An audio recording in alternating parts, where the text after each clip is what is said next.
Hello अस्सलाम वालेकुम viewers, welcome back to my YouTube channel.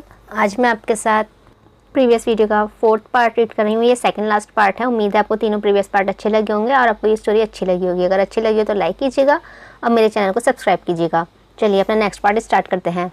ज़रवा घबराई थी किचन में मुबीन बेगम को देखकर, जो सुबह का नाश्ता बना रही थी अदील साहब के लिए। ज़रवा को भूख लगी थी, इसीलिए वो सुबह सुबह ही किचन में आ गई थी कि कुछ खुद ही बनाकर खा ले। लेकिन अब मुबीन बेगम को किचन में देखकर वो दरवाजे में ही रुक गई थी। चच्ची, मैं आपकी कुछ मदद कर दूं? मुबीन बेगम की नज़रें खुद पर महसूस करके वो जल्दी से बोली थी। क्या हेल्प करोगी? बेटा तो तुम मेरा छीन चुकी हो, अब और क्या हेल्प करनी है तुमने, बोलो। मुबीन ने उससे काफ़ी दृष्टि से बासपरस की थी। ज़रवा नज़र झुकाए चुप ही रही। आई बड़ी हेल्प करने वाली, मेरे हीरे जैसे बेटे को काबू में कर चुकी हो, इससे ज़्यादा क्या हेल्प करोगी तुम? अपनी ही बहन के हक पर डाका डाल चुकी हो, पूछती हो कोई हेल्प करूं मैं आपकी? मैं तो तुम्हारे हाथ से पानी तक न पीऊं, हेल्प लेना तो दूर की बात है। मुबीन बेगम ने आमलेट प्लेट में रखते हुए गुस्से व नफरत से उससे कहा था। ज़रवा आहिस्ता से पलटकर घर की पिछली साइड आ गई थी। सीढ़ियों पर बैठकर वो सामने लगे दरख्तों की कतार को देखती, आंखों से बहते आंसू को उंगलियों से साफ भी करती जा रही थी। वाइट बड़ी सी चादर ओढ़े, सनोरे चेहरे पर ढेरों अफसरदगी के साथ वो वहाँ बैठी काफ़ी हद तक आंसू पर बन बांध चुकी थी। वो चौंकी थी अदील साहब के ऊंचा ऊंचा बोलने पर। वो जल्दी से आंखें चादर से रगड़ती हुई अपनी जगह से उठी और अंदर आ गई, जहाँ वो सर्द सी आंखों से सबको देखते होठ भींचे खड़े थे। घर के सभी वहाँ जमा थे। कब तक हम तुम्हारी हरकतों से दरगुजर करते रहेंगे? आखिर कब तक? मैंने तुम्हें वार्न किया था, अगर इस घर में रहना है तो ये मिरासी वाले शौक छोड़ना पड़ेंगे, लेकिन नहीं, तुम बाज नहीं आए। महीने में 2 बार तुम जेल जाते हो, यूनि से हर हफ्ता निकल जाते हो, मारपीट आए दिन करते हो, पेपर्स खाली दे आते हो। आखिर कब तुम सुधरोगे? और अगर नहीं सुधरना तो जा सकते हो तुम यहाँ से, उन्होंने तेज से कहा था। हर कोई यही पूछ रहा था, आपका बेटा फला चैनल में था, फला चैनल में था। आप तो बहुत दीन वाली बातें करते थे, लेकिन बेटे को हिदायत क्यों नहीं देते? यही सुनने को मिलता है मुझे तुम्हारी वजह से आए दिन, अदील साहब ने काफ़ी गुस्से से कहा था। ज़रवा ने बेसाख्ता होठों पर हाथ रखा। जिल्ली भी परेशानी से खड़ी थी। हारून घर पर नहीं था, वरना वो हैंडल कर लेता। सब परेशान थे कि अदील गुस्से में कम ही किसी के सुनते थे। मुस्कान सिर्फ जैनी के चेहरे पर ही सजी हुई थी। जाओ, इस घर से ही चले जाओ, कम से कम मैं लोगों को ये तो कह सकूंगा ना कि मैंने उसे घर से निकाल दिया है, उन्होंने उसे देखते हुए गुस्से से कहा था। आपको लोगों की परवाह है मुझसे ज़्यादा। आई नो कि आपको हमेशा से अपनी ही अना प्यारी रही है, और जहाँ तक बात है अपनी मर्ज़ी की, तो कब करने दी है आपने मुझे अपनी मेरी मर्ज़ी? आपकी वजह से मैं पूरे 5 साल आपके दुश्मनों की कैद में रहा। वो अजियत भरे दिन एक छोटे से बच्चे ने कैसे गुजारे थे, आप में से कोई भी इमेजिन नहीं कर सकता। उसने तलखी से कहकर ज़रवा को देखा, जिसकी आंखें सुर्ख हो चुकी थीं। अजमार ने होठ भींचे थे। अदील साहब ने गुस्से से उसे देखा था। अगर तुमने वो दिन अजियत में गुजारे थे तो हमने भी वो दिन अजियत में ही गुजारे थे, अदील साहब ने गुस्से से कहा था। अदील, बस कर दो अब, क्यों इतना हाइपर हो रहे हो? अहमद साहब ने गुस्से से अपने छोटे भाई को झटका था। आपने अजियत सही होगी डैड, लेकिन भूख मारपीट तो नहीं सही होगी ना डियर डैड। वैसे भी आपसे मुझे कोई गिला नहीं है, आपको ही हमेशा से मेरी ज़ात से गिला रहा है। उसकी सर्द सी आवाज़ सबको चका गई थी। तो मैं आपकी बात का एहतराम करते हुए एहतराम करूँगा और चला जाता हूँ यहाँ से। बेटा, ये क्या कह रहे हो?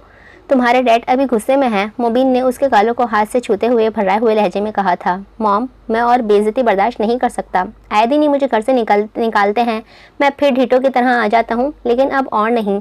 अगर इन्हें मेरी ज़ात से परेशानी है तो मैं इनकी परेशानी दूर कर देता हूँ ना। उसने मुबीन बेगम के हाथों में हाथ लेते हुए सपाट से लहजे में सबको परेशान कर दिया। जिले ने ज़रवा को अपने कंधों से लगाया था। वो लड़ाई झगड़ों से दूर रहने वाली लड़की थी। अब ये सब देखकर वो बहुत परेशान हो गई थी। आंखों में आंसू तैर रहे थे निकलने के लिए, जिन्होंने वो बहुत मुश्किल से रोके हुई थी। अजमार, मेरे बच्चे रूम में जाओ, और अदील जाओ तुम अपने ऑफिस में। दादी ने दोनों बाप बेटे को हटाना चाहा था। सॉरी दादी, लेकिन अब मैं यहाँ नहीं रुकूंगा। आप लोग जब चाहें मुझसे मिलने आ सकते हैं, लेकिन मैं नहीं आऊँगा जब तक ये ना चाहें। अदील साहब ने गुस्से से उसके एटीट्यूड को देखा था। अजमार माई सन, आप रूम में जाएं, मैं समझाता हूँ अदील को। जाओ तुम अपने कमरे में जाओ, अहमद साहब ने नरमी से उसे मुखातिब किया था। सॉरी चाचू, मैं नहीं रह सकता यहाँ, मुझे कोई टेढ़ी नज़र से देखे मैं ये बर्दाश्त नहीं कर सकता। चलें ज़रवा, अपना सामान ले आए आप, उसने ज़रवा को देखते हुए संजीदगी से कहा था। जिल्ले और ज़रवा ने हैरत से उसे देखा। ज़रवा कहीं नहीं जाएगी, तुम्हें जाना है तो जाओ, लेकिन मेरी भतीजी कहीं नहीं जाएगी तुम्हारे साथ। अदील साहब ने सपाट नज़रों से उसे देखते हुए अपना फैसला सुनाया था। ज़रवा की आंखों में आंसू छलक गए थे। जिले ने भी लब भींच के, अब क्या होगा डैड? ज़रवा मेरी बीवी है, जहाँ मैं रहूँगा वो वहीं रहेगी। अजमार ने सर्द से लहजे में उन्हें बावर करवाया था। मुबीन बेगम और इरम ने एक दूसरे को देखा कि ये सब कुछ तो उन्होंने एक्सपेक्ट नहीं किया था जो हो रहा था। ओ बेटा, निकाहनामा है तुम्हारे पास या गवाह वगैरह कुछ हैं आसपास? अगर तो ले जा सकते हो तुम ज़रवा को। अजमार ने उनके तंजिया लहजे पर होठ भींचे थे। So sad. सो डैड, आप क्या चाहते हैं? मैं अपनी बीवी को आप लोगों के पास छोड़ जाऊं? नो नेवर, ऐसा हरगिज़ मुमकिन नहीं है। उसने लब भींचते हुए ज़रवा को देखा था, जो जर्द चेहरा लिए उसे ही देख रही थी। आंखों में आंसू ठहरे हुए थे। ज़रवा, अगर सामान नहीं लेना तो डोंट वरी, चलें, आप मेरे साथ चलें। उसने उसका हाथ पकड़कर मुलायम से लहजे में कहा था। ज़रवा, अगर तुम मेरी बेटी हो तो तुम इसके साथ कहीं नहीं जाओगी। ये अपने चाचू का आखिरी फैसला समझो। ज़रवा के कदम साकत हुए थे। चलें ज़रवा, उसने उसका बाजू पकड़कर चलते हुए कहा था। एक मिनट ज़रवा, अगर तुम इसके साथ गईं तो समझना तुम्हारा चाचू आज तुम्हारे लिए मर गया है। उनके अल्फाज पर वो साकत कदमों से उनकी तरफ पलटी थी। ये क्या कह रहे हैं चाचू आप? उसने सदमे से चूर लहजे में उनसे पूछा था। वो कहते हुए तेज़ कदमों से अपने कमरे की तरफ चले गए थे। उन्हें भी अजमार से एक जिद सी हो गई थी, लेकिन वो ये नहीं जानते थे जिद में उनका बेटा उनसे भी 4 हाथ आगे है। पीछे सबको परेशानी में डालकर खुद कमरे में चले गए थे। ज़रवा ने सर झुकाए अपना हाथ उसके हाथ से आहिस्ता से छुड़ाया था। उसने संजीदगी से उसे देखा। अगर आप ये सोच रही हैं कि आपको यहाँ छोड़कर चला जाऊँगा तो आप गलत सोच रही हैं। अगर आप नहीं मानेंगी तो ज़बरदस्ती यहाँ से ले जाऊँगा मैं। उसके सर्द से लहजे पर वो चौंक कर उसकी तरफ मतवज्जा हुई थी। जिले ने भी अपनी बहन का माथा चूमा था। ज़रवा, तुम जाओ, चाचू का गुस्सा कुछ दिन के लिए होता है, देख लेना तुम। जिले ने आहिस्ता से कहा था। ये अगर जाएगी तो अदिल का गुस्सा और बढ़ेगा, बेहतर होगा ये लड़की यही रहे। मुबीन बेगम ने मुंह बनाते हुए काफ़ी गुस्से से कहा था। जिले ने होठ भींचते हुए आंसू पिए। दादी चुपचाप बैठी गुस्से से मुँह बसोरे बैठी थी। ज़रवा, मैं क्या कह रहा हूँ, कुछ समझ नहीं आ रहा आपको? उसने सपाट से अंदाज में पूछा था। मैं चुप, एकदम चुप। उसने कहते ही उसका हाथ अपने हाथों में जकड़ कर उसे अपने साथ लेते हुए बाहर ले गया था। ज़रवा ने अपनी कलाई ज़ोर से छुड़ाई। मैं नहीं जाऊँगी। उसकी आवाज़ पर वो उसकी तरफ पलटा था। मैं पहले ही अपनी वजह से अब्बू को नाराज़ कर चुकी हूँ, चाचू को नहीं करना चाहती। वो क्या सोचेंगे मेरे बारे में कि मैं उनका मान भी नहीं रख सकी? ज़रवा ने सर झुकाए भर्राए हुए लहजे में कहा था। और मेरा मान? उसने सर्द से लहजे में पूछा था। ज़रवा ने ठिठक कर उसे देखा था, जिसकी हल्की ग्रीन आंखें किनारों से सुर्ख थीं गुस्से से। ज़रवा, मैं आखिरी बार कहूँगा, आप मेरे साथ चलेंगी या नहीं? ज़रवा चुप रही, आंखों से आंसू लगातार जारी थे।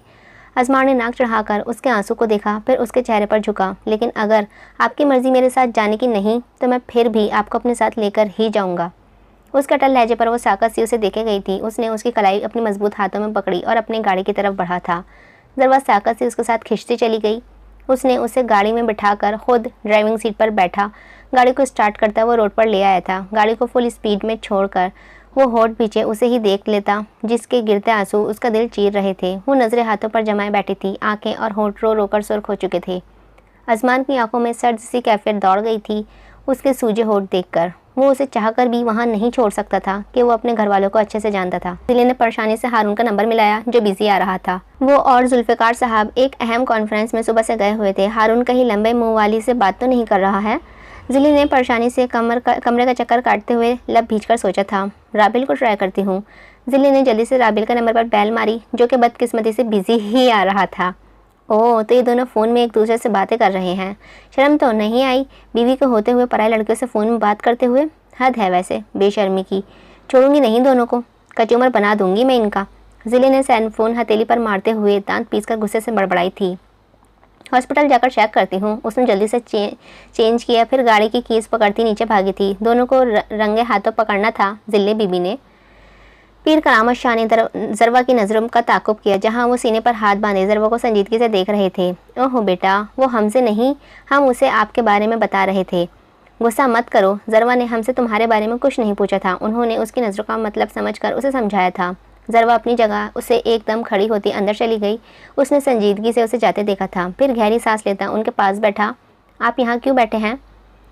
उसने उनके पास बैठते हुए एहतराम से पूछा था। बस हवा खाने आ गया बच्चे। आप ऐसा करो, ज़रवा को गाउन दिखा लाओ, वो बच्ची भी ज़रा फ्रेश हो जाएगी।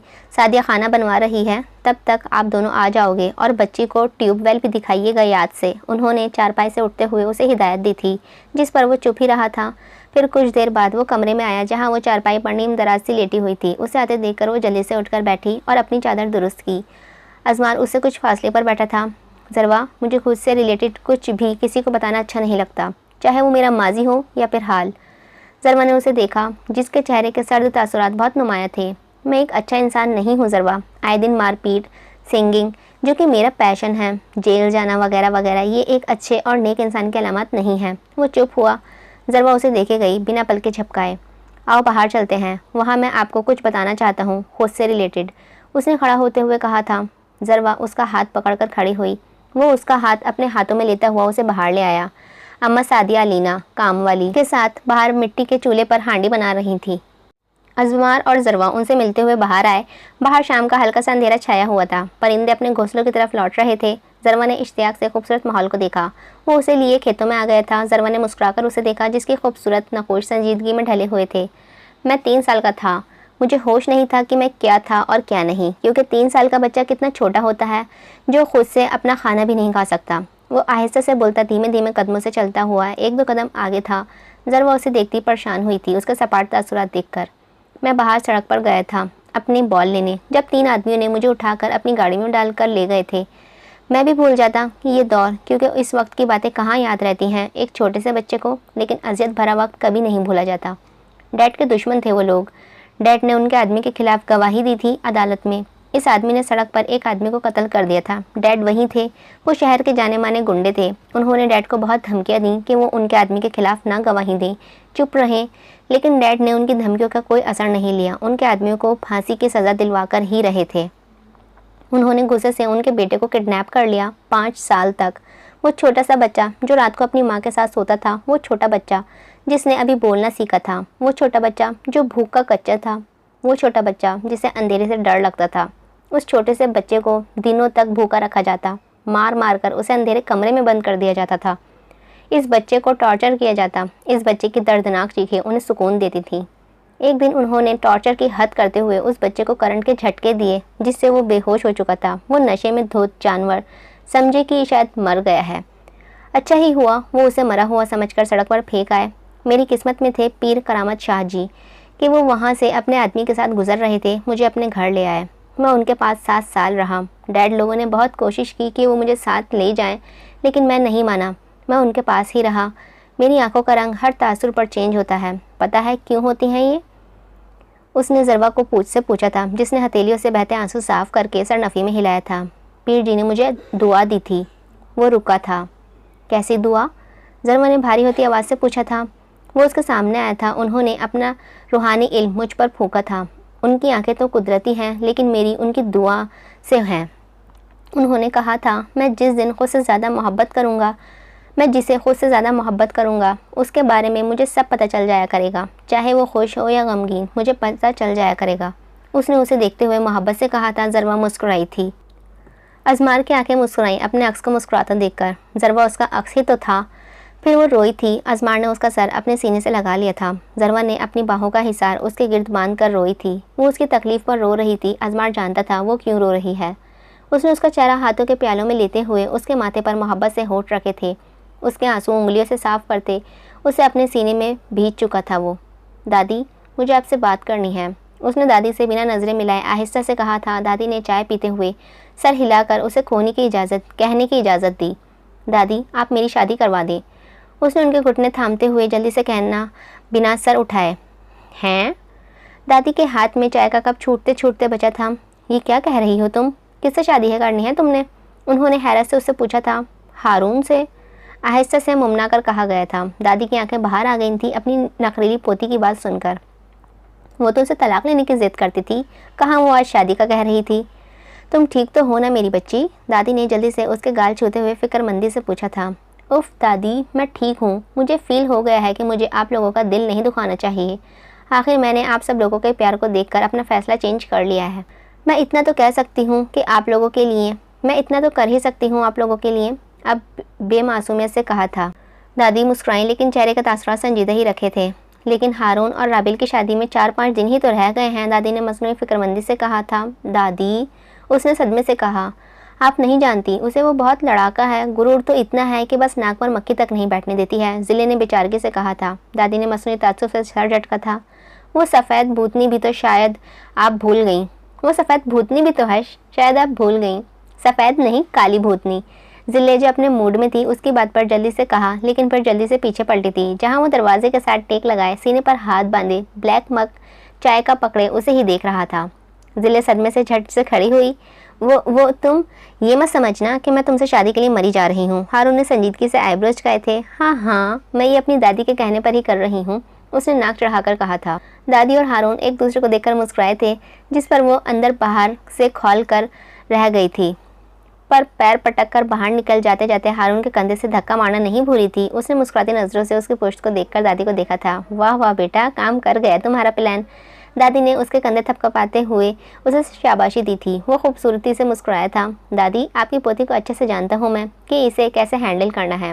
हारून ने मग हाथ से साथ पड़े टेबल पर रखते हुए मुस्कुराकर कहा था। दादी ने मोहब्बत से उसकी बलाई ली थी। दादी, अजमार मेरा फ़ोन तक नहीं उठा रहा, पता नहीं कैसा होगा, उसने संजीदा होते हुए परेशानी से कहा था। उठा लेगा, अभी गुस्से में है, फिक्र मत करो। दादी ने भी संजीदा होते हुए कहा था।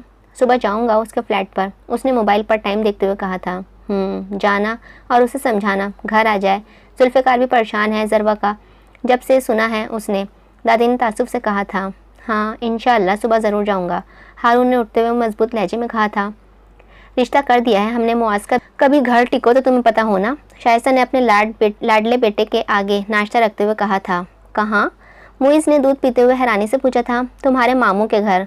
तुम भी अपना माइंड बना लो, तुम्हारी शादी भी मैं वहीं करूँगी, शाइस्ता ने चाय कप में डालते हुए मुसरूफ़ से अंदाज में कहा था। मुइज़ खुलकर मुस्कुराया था। ऑफ कोर्स ममा, जहाँ आप करेंगी मैं वहीं कर लूँगा, आखिर आपका फर्माबरदार बेटा जो हूँ, उसने अपनी खुशी कंट्रोल करते हुए मासूम से लहजे में कहा था, जिस पर शाइस्ता मोहब्बत से मुस्कुराई थी। जीता रहे मेरा बच्चे, बस तुम्हारी यही फर्माबरदारी तो है मुझे पसंद। और मुआज़ देखो, इतनी मुश्किल से मैंने उसे मनाया है कि हद नहीं। शाइस्ता ने तासुब से सर झटक कर कहा था। मामा, मान जाएगा वो, इतनी प्यारी लड़की जो ढूंढी है आपने उसके लिए। वैसे भी वो कौन सा जाते हैं मामू के घर, उसने चेयर से उठते हुए कहा था। ठीक कह रहे हो तुम। और हाँ, आज मैं बाज़ार जाऊंगी अंगूठी वगैरह लेने, तो तुम जल्दी आ जाना, मेरे साथ तुमने जाना है। शाइस्ता ने भी चेयर से खड़े होते हुए उसे हिदायत की थी। ऑफ कोर्स मामा, मैं 1 बजे तक आ जाऊंगा, डोंट वरी। वो उनका सर चूमता कहता हुआ तेज़ कदमों से बाहर निकल गया था। उफ, ये लड़का तो हर वक्त हवा के घोड़े पर सवार रहता है, उन्होंने उसे भागते देखकर मुस्कुराकर कहा था। ये ट्यूबवेल है, ज़रवा ने पानी की मोटी धार बड़े से खुले पाइप से निकलते देखकर इश्तियाक से पूछा था। हाँ, उसने उसके मुस्कुराते हुए नकुश देखकर मुस्कुराकर तस्दीक की थी। उफ, मुझे बहुत शौक था ये ट्यूबवेल वगैरह देखने का, उसने पानी को हाथ में लेते हुए मुस्कुराते हुए कहा था। I no. उसने उसकी हथेली में ठहरा पानी अपने हाथों में पकड़कर फिर अपने होठों से पीते हुए सर हिलाकर कहा था। ज़रवा झेप सी गई थी उसके इस दिल मोह लेने वाली हरकत पर। अजमार ने उसके चेहरे पर पानी को पड़ते छींटे देखकर हल्का सा मुस्कुराया। ज़रवा बस उसे देखती रही। चेहरे के नकूश से मोहब्बत फूट रही थी उसके लिए। अजमार की डार्क ग्रीन आइज़ चमक रही थी अपने इश्क को अपने इतने नज़दीक देखकर। पानी पिएंगी? उसने धीमे से पूछा था, जिस पर ज़रवा ने ज़ोर से सर हाँ में हिलाया था। उसने सर हिलाने कर अपने दोनों हाथों का प्याला बनाकर पानी आगे किया था। उसकी हथेली में जमा होता पानी ज़रवा को बड़ा प्यारा लगा था। उसने हथेलियाँ उसके होठों के करीब की। मैं ऐसे नहीं पीऊँगी, ज़रवा ने हिचकिचाते हुए कहा था। क्यों? उसने नाक चढ़ाकर पूछा था। ऐसे मुझे शर्म आएगी, वो सामने खेतों में 2 लड़के काम करते हुए हमें देख रहे हैं। ज़रवा ने उंगली से काम करते हुए आदमियों की तरफ इशारा किया था। उफ ज़रवा, आप उन्हें कहाँ इतनी दूर से पानी पीती हुई नजर आएंगी, उसने उन्हें काम करते मसरूफ़ देखकर नाक चढ़ाकर कहा था। ज़रवा ने होठ लटकाए थे। ज़रवा, पानी पीना है या नहीं, उसने जिद छोड़ते हुए पूछा था। पीना है, पहले आप अपनी आइज़ बंद करें, फिर पीऊँगी, उसने उंगलियां मरोड़ते हुए जल्दी से कहा था। उफ, ये लें, उसने आइज़ बंद करते हुए कहा। ज़रवा मुस्कुराई थी। जी भर के उसके नकुश खुद में समोए थे। फिर उसके हाथों में थोड़े से पानी को देखा, जो उंगलियों से बह बहकर थोड़ा सा ही रह गया था। वो यही तो चाहती थी कि पानी थोड़ा सा रह जाए और वो उसके सुर्ख व शफाफ हथेलियों को होठ से छू ले। ज़रवा झुकी अपने होठों से थोड़ा सा पानी पीती उसके हथेलियों पर लब रख चुकी थी। ज़रवा रोना नहीं, उसने आंखें बंद से ही उसे तनबीह की थी। ज़रवा ने आहिस्ता से गहरी सांस ली और सीधी होकर उसे देखा। जो आंखें खोले उसे देखता संजीदा सा था। मैं रो तो नहीं रही थी, आपको कोई गलतफहमी हुई होगी, उसने मुँह बसोड़ते हुए जल्दी से कहा। हाँ, आप नहीं रो रही थीं, उसने सर हिलाकर डार्क ग्रीन आंखों से मासूम से चेहरे को देखकर हल्का सा मीठा सा तंज किया, जिस पर ज़रवा खुलकर मुस्कुराई थी। मुझे वो अमरूद खाने हैं, उसने दूर अमरूद के दरख्त की तरफ इशारा करते हुए लाड से कहा था। बस इतनी सी ख्वाहिश है मेरी ज़री की, उसने अमरूद के दरख्त की तरफ जाते हुए आहिस्ता से पूछा, जिस पर वो भागती हुई उसके पीछे आई थी। नहीं, और भी हैं, उसने उसे दरख्त पर मुहारत से चढ़ते हुए देखकर आहिस्ते से कहा था, जिस पर उसने सर हिलाकर बहुत सारे पके हुए अमरूद तोड़कर अपनी दोनों पॉकेट में डाले थे। छलांग मारकर नीचे कूदता वो बहते पानी की तरफ बढ़ा था। पानी से अमरूद धोता ज़रवा को वो कहीं से भी मगरूर अजमाड़ दिल नहीं लगा था जो उसे यूनी में लगता था। कभी सामने होने पर नाक चढ़ाकर उसके पास से गुजर जाता था। इस वक्त उसे भी बहुत गुस्सा आता था कि देखो तो अल्लाह ने नाक क्या ज़रा प्यारी सी दे दी है, ये चढ़ा चढ़ा कर उसे आसमान पर ही ले जाता है। ये सब वो उसे देखती दिल में सोचा करती थी और आज उसका नाक चढ़ाना इतना पसंद था कि उसका दिल करता था कि वो नाक चढ़ाकर जब वो उसे बात करे तो वो उसके खूबसूरत तीखी नाक को अपने लबों से आहिस्ता से छू ले। लेकिन वो सिर्फ सोच ही सकती थी। उसने ठंडा सांस भर कर उसे देखा जो अमरूदों को उसकी तरफ ही बढ़ा रहा था। ज़रवा ने मुस्कुराते हुए अमरूद पकड़कर फिर उनकी बाइट लेती। वो उसे देखकर मुस्कुराई थी जो अपने बिखरे हुए बालों को हाथों की उंगली से संवार रहा था। ज़रवा ने ब्लैक शीशों वाली चादर अच्छे से अपने इर्द गिर्द लपेटी हुई थी, इसीलिए हवा सिर्फ अजमार के बालों को ही छेड़खानी कर रही थी। चले, खाना तैयार हो गया होगा, उसने ज़रवा के आगे हाथ करते हुए पूछा था। ज़रवा ने सर हिलाकर हाथ उसके हाथ में दे दिया। वो दोनों एक साथ चलते हुए खामोश थे। उनके दरमियान मौजूद सिर्फ इश्क और मोहब्बत ही बोल रही थी जिसे वो दोनों खामोशी से सुन रहे थे। मुझे समझ नहीं आता मैं उस चिचोरे इंसान का क्या करूं, नवाल ने दांत पीसकर अपनी दोस्त से कहा था जो मुस्कुराते हुए उसे देख ही रही थी। अरे यार कितना क्यूट है, नैली ने सामने अपने दोस्तों से किसी बात पर बहस करते हुए मुइज़ को देखकर कहा था। कहाँ से क्यूट है वो, उसकी तो मैं अपने भाई से देखना कितनी फेंटी लगवाती हूँ, नवाल ने गुस्से से कहा था। नीली मुस्कुराई थी। उफ, किसका नाम ले लिया है जालिम, पहले तुम्हारे भाई का दीदार हो जाता था, अब तो सदियां हुई मैं तुम्हारे भाई को देखे। नीली ने मुस्कुराते हुए ठंडी आह भरकर कहा था। शर्म कर लो थोड़ी सी, मेरे भाई शादीशुदा हैं, नवाल ने उसके कंधों पर थप्पड़ मारते हुए मसनूई गुस्से से कहा था। मुझे पता था तुम दोनों ही मुझे ही याद कर रही होगी, इसीलिए खींचा चला आया तुम दोनों के तुम्हारी ओर। इसने उनके करीब आते हुए मासूमियत से कहा था। तुम्हें तो याद तुम्हारे घर वाले नहीं करते, बाहर वालों ने क्या खाक करना है, नवाल ने गुस्से से कहा था। नहीं, ये तो सरासर झूठ है, मुझे बाहर वाले और घर वाले बहुत याद करते हैं, इसीलिए तो मुझे छींकों पर छींकें ही आती रहती हैं, मुइज़ ने उसके पास ज़बरदस्ती अपने लिए जगह बनाते हुए कहा था। नीली खुलकर मुस्कुराई थी मुइज़ को देखकर, जो अगले बंदे की नाक में दम करना खूब जानता था। वो था भी बहुत प्यारा और मासूम सी शक्ल वाला कि कोई भी उसके हाथों से आसानी से बेवकूफ़ बन जाता था। तुम्हें तो अल्लाह ही पूछे, क्यों सरहमाद से कहाँ के तुम्हारी मंगेतर हूँ मैं, नवाल ने दांत पर दांत जमाते हुए उससे पूछा था। मैं तो बचपन से ही तुम्हें अपनी मंगेतर ही समझता हूँ, तुम ना समझो तो वो अलग बात है, लेकिन दिल में तो मानती ही होगी, आखिर मुझ जैसा हसीन लड़के को कौन लड़की अपना मंगेतर नहीं बनाना चाहेगी। मुइज़ ने मासूमियत से नाक को अंगूठे से छूते हुए कंधे उचकाकर कहा था। तुम्हें मंगेतर मानने से पहले मैं खुदकुशी करना पसंद करूंगी। आया बड़ा मंगेतर बनने वाला, शक्ल तो देखो गुंडों वाली, नवाल अपनी बुक उठाते हुए गुस्से से कहकर चलती बनी थी। पीछे उसे सदमे में छोड़े, गुंडों जैसी शक्ल, मैं तो बहुत खूबसूरत हूँ, उसने सदमे से ऊंची आवाज़ में उसे सुनाया था, जो अनसुनी करती हुई कॉरिडोर में बने किसी कमरे में चली गई थी। शायद शेव बड़ी हो गई है इसीलिए कहा होगा, उसने खुद को तसल्ली दी। जिले ने उसे घूर कर देखा जो उसके आगे कॉफ़ी का मग रख चुका था। तुम्हारे लिए बनाई मैंने खुद, पी कर देखो कैसी बनी है, उसने उसकी तवज्जो कॉफ़ी पर दिलवाई थी। कोई एहसान नहीं किया है मुझ पर, मैं भी बना कर देती हूँ तुम्हें, उसने कॉफ़ी का सिप लेते हुए आहिस्ता से कहा। उसने उसके चेहरे पर नज़र जमाए सिर्फ इतना ही कहा था। आज से 3 साल पहले जब दादी ने हमारा निकाह की बात मुझसे की थी, वो चुप हुआ। जिले ने चौंक कर उसे देखा तो जिले ने पूछा था। मैं बहुत खुश हुआ कि किसी की बिना मांगी ख्वाहिश ऐसे इस तरह भी पूरी हो सकती है। जिले ने हैरत से दंग नज़रों से उसे देखा था। मैं 2 दिन बहुत खुश रहा, जैसे मुझे दुनिया का सब कुछ बिना मांगे ही मिल चुका हो, लेकिन उसी रात जब मैं तुम्हारे दरवाजे के करीब से गुजरा तो व्हाट, शादी, वो भी उस नो नेवर, हरगिज़ उससे शादी नहीं करूँगी मैं दादी, जिले ने हैरत से सुनकर कहा था। क्या मतलब है तुम्हारा, उनसे नहीं करूँगी तो फिर किससे करोगी? हाँ, उन्होंने तीखे लहजे में उससे पूछा था। दादी, मैं किसी भी कम शक्ल इंसान से शादी नहीं करूँगी, उसका और मेरा कोई जोड़ ही नहीं है, जिले ने जिद होते हुए कहा था। मुंह बंद रखो, मेरा बच्चा लाखों करोड़ों में एक है, अब तुम्हारे मुंह से मैं ये बकवास ना सुनूं, समझी, दादी ने गुस्से से कहा था। दादी, उसने एहतजाजी लहजा अपनाया। हारून ने जब्त से मुट्ठियाँ भींची, वो उसकी गंदमी रंगत के हामिल चेहरे को कम शक्ल कह रही थी। हारून में भी अना टूटकर भरी हुई थी। उसने सारी रात कश्मकश में गुजारी। सुबह उसने भी डाइनिंग टेबल पर सबको अपने फैसले से आगाह कर दिया था कि उसे जिले से शादी के लिए सूट नहीं करती, वो उससे शादी नहीं करना चाहता। उसने साफ लफ्ज़ों में कह दिया था, जिसे जिले के दिल धचका सा लगा था। वो जो ऊपर ऊपर से सबको एटीट्यूड दिखा रही थी कि कोई उससे मोहब्बत महसूस ना कर ले, वो तुम बहुत खुश थी। ये इनकार भी तो उसने अपनी खुशी छुपाने के लिए ही किया था, क्योंकि वो जानती थी दादी उसके इनकार को किसी खातिर में नहीं लाएंगी। इरम की भी मशकूक नज़रों को चैन आ जाएगा, लेकिन ये हारून क्या कह रहा था? उसने जिले से शादी से सूट नहीं करती है, उसे जिले शादी के लिए सूट नहीं करती। उसके हाथ से चम्मच छूट कर प्लेट में जा गिरा था। उसकी बात सुनकर वो बहुत मुश्किल से खुद को कंपोज कर सकती थी।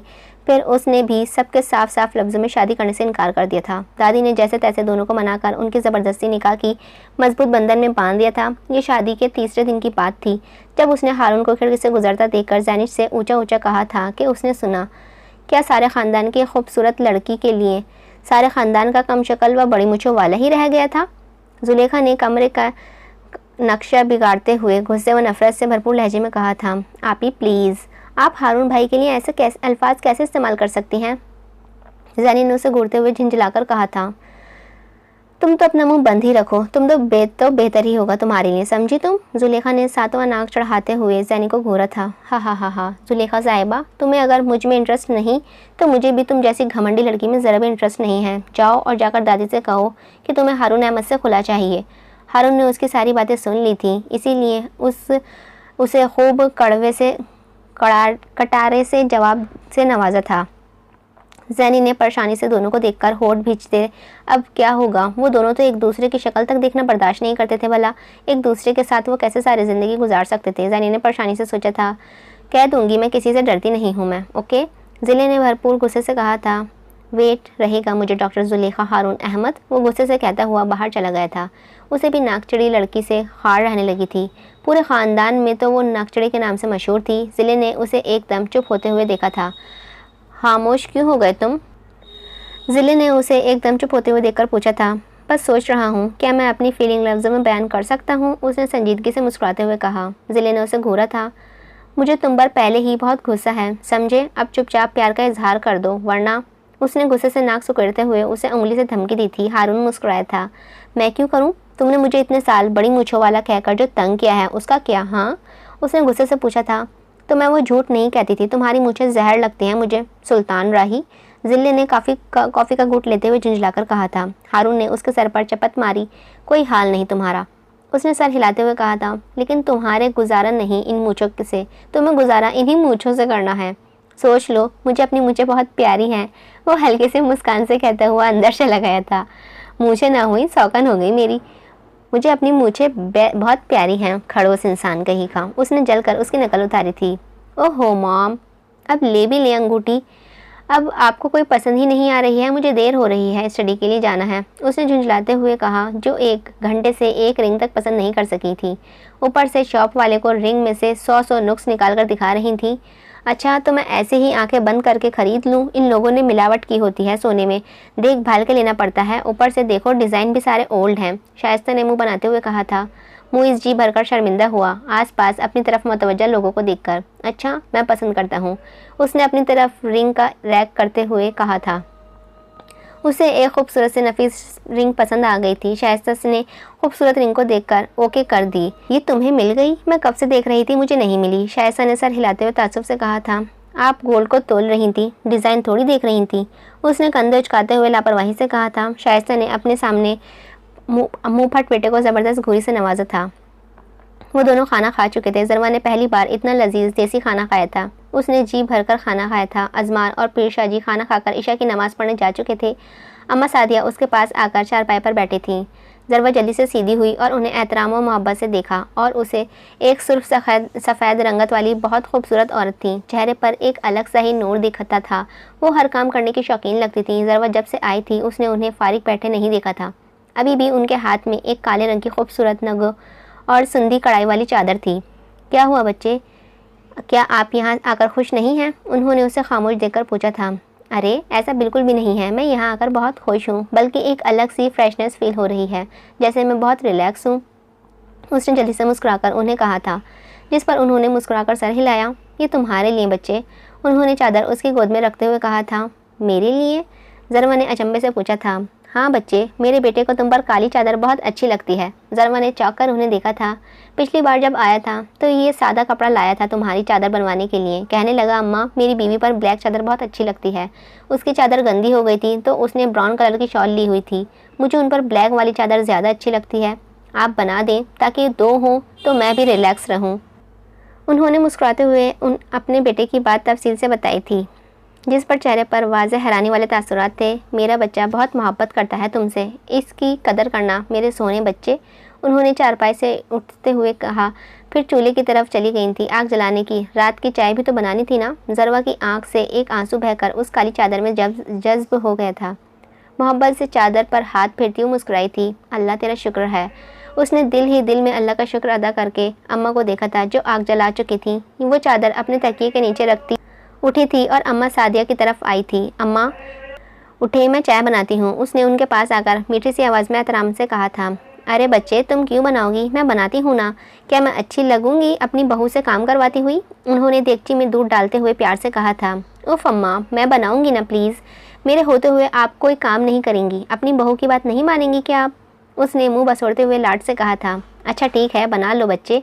उन्होंने पटरी से हटते हुए शफकत से कहा था। जरवा झट से उनकी जगह पर बैठी। अम्मा, क्या पहले पानी नहीं डालना? उसने दूध की देगची में देखकर उनसे हिचकिचाते हुए पूछा था। बच्चे, यहाँ सब दूध पत्ती पीते हैं, इसीलिए दूध को एक उबाल दिलवा कर उसमें चीनी पत्ती वगैरह डालकर 5 मिनट तक उसे पकने दो। उन्होंने अपनी नरम सी आवाज़ में समझाया था। जरवा ने सर हिलाकर उनकी हिदायत पर अमल किया। तभी वो बाल दुरुस्त करता हुआ दरवाजे से अंदर आया था। जरवा को चूल्हे के आगे बैठा देखकर वो चौंक कर वहीं रुका था। वो बहुत तवज्जो से चाय बना रही थी। चादर सरक कर कंधों पर आ गई थी।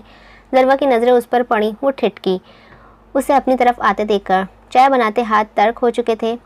चौंकना तो बनता था ना। वो वाइट सूट पहने, कंधे पर भारी ब्लैक शॉल रखे, खूबसूरती की मिसाल लग रहा था। ब्राउन बाल माथे पर बिखरे। वो उबलती हुई चाय को देगची से पकड़कर नीचे उतार चुका था।